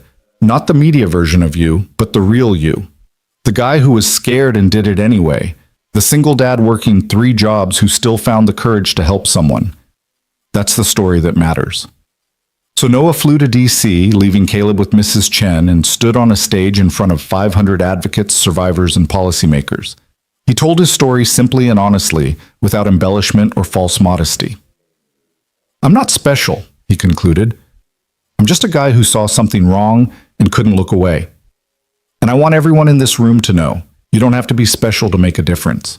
You don't have to have money or power or influence. You just have to be willing to speak up when someone needs help. That's it. That's the whole secret. And if I can do it, a janitor from Dallas with a 7th grade education and a kid to feed, then anyone can do it. So please, I'm asking you, be that person. Be the one who speaks up. Be the one who intervenes. Be the one who stands between an abuser and their victim and says, no more. Because I promise you, it will change lives, maybe even save them." The standing ovation lasted 3 minutes. Afterward, at least 50 people approached him with their own stories of survival, of intervention, of courage found in the darkest moments. One elderly woman gripped his hand and said, "My granddaughter was killed by her husband 5 years ago. None of us knew he was hurting her. She hid it so well. If just one person had spoken up, if someone had seen and said something, maybe she'd still be alive. Thank you for being the person who spoke up. Thank you for showing people it's possible. Noah cried on the flight home, processing the weight of all those stories, all those lives touched by violence, all those people looking to him as proof that intervention mattered. He came home to find Caleb waiting up past bedtime, bouncing with excitement. Dad! Mrs. Chen let me stay up because I have big news. I won the essay contest at school, the one about heroes, and tomorrow I get to read my essay about you to the whole school. Noah scooped up his son, suddenly overwhelmed by gratitude for this small person who thought his father hung the moon, who was learning from his example, who would grow up believing that ordinary people could do extraordinary things. I'm so proud of you, buddy. I'm proud of you too, Dad. You're the best hero ever. 3 years after the trial, Noah attended a ceremony at the Beacon Foundation. They were expanding, adding a second building, increasing their capacity to serve more survivors, launching new programs. Evelyn, now remarried to a kind physician and pregnant with her second child, presided over the ribbon cutting with baby Sarah, now a talkative 3-year-old, by her side. This foundation has served over 400 people in 3 years, Evelyn told the assembled crowd. 400 survivors who found safety, resources, and hope. 400 families who escaped violence. And it all started because one person refused to look away. Noah, would you come up here? Reluctantly, Noah joined her on the stage. Evelyn held up a plaque. This is a permanent installation that will hang in our lobby, she said. I want everyone who walks through these doors to know how this place came to be. Noah, would you read it? Noah took the plaque, his voice catching as he read aloud. Courage isn't the absence of fear. It's doing what's right even when you're afraid. The Beacon Foundation exists because Noah Carter, a working father and everyday citizen, saw injustice and refused to be silent. His actions remind us that every person has the power to stand against violence, to protect the vulnerable, and to change lives. May all who enter here find the same courage to speak, to act, and to heal. The applause was thunderous, but Noah barely heard it. He was looking out at the crowd, at Evelyn holding her daughter, at Harper and Ethan and Grace and Detective Wright, at the dozens of survivors who'd passed through the foundation's doors, at Caleb sitting in the front row with Mrs. Chen, beaming with pride. This was his legacy. Not fame or fortune or recognition, but lives changed, people saved, a small corner of the world made safer because he'd made one difficult choice on one terrifying night. That night, tucking Caleb into bed, Noah noticed a new drawing on the wall. The stick figures were gone, replaced by a more sophisticated sketch that showed a man and a boy standing together in front of a large building with Beacon written above the door. I'm getting better at drawing, Caleb said proudly. That's us, Dad. At the foundation, where you help people. Where we help people, Noah corrected. You volunteer there too, remember? You're part of this. Do you think Mom would be proud of us? Noah thought about Sarah, about the life they'd built together, about the values they'd tried to instill in their son. Yeah, buddy, I think she'd be really proud of both of us. Dad? Caleb's voice was sleepy now, drifting toward dreams. When I grow up, I want to help people like you do. I want to be brave like you. You already are brave, Noah whispered, kissing his son's forehead. Every day you choose kindness, you're brave. Every time you stand up for what's right, you're brave. You're already the hero you want to be. As Noah turned off the light and closed the door, he realized something profound. He'd spent years trying to be the hero Caleb believed he was, trying to live up to that crayon drawing on the refrigerator. But the real gift wasn't that Noah had been brave. It was that his courage had given Caleb permission to be brave too. The legacy wasn't the foundation or the trial or the media coverage. It was the next generation learning that ordinary people could do extraordinary things. It was children growing up believing that their voices mattered, that they had the power to change the world, that heroism wasn't reserved for the wealthy or powerful, but available to anyone willing to stand up when it mattered. 5 years after that night at the Indigo House, Noah Carter was exactly where he'd always been. An ordinary man living an ordinary life, working hard, raising his son, trying to be good. He still worked construction. He still struggled with bills sometimes. He still woke up missing Sarah on hard mornings. But when he drove past the Beacon Foundation, when he saw survivors walking through those doors towards safety and healing, when he received letters from people whose lives had been changed by his actions. In those moments, he felt Sarah's presence, felt her approval, felt the rightness of the choice he'd made. Because sometimes it takes just one person, one moment, one act of defiance to turn darkness into light.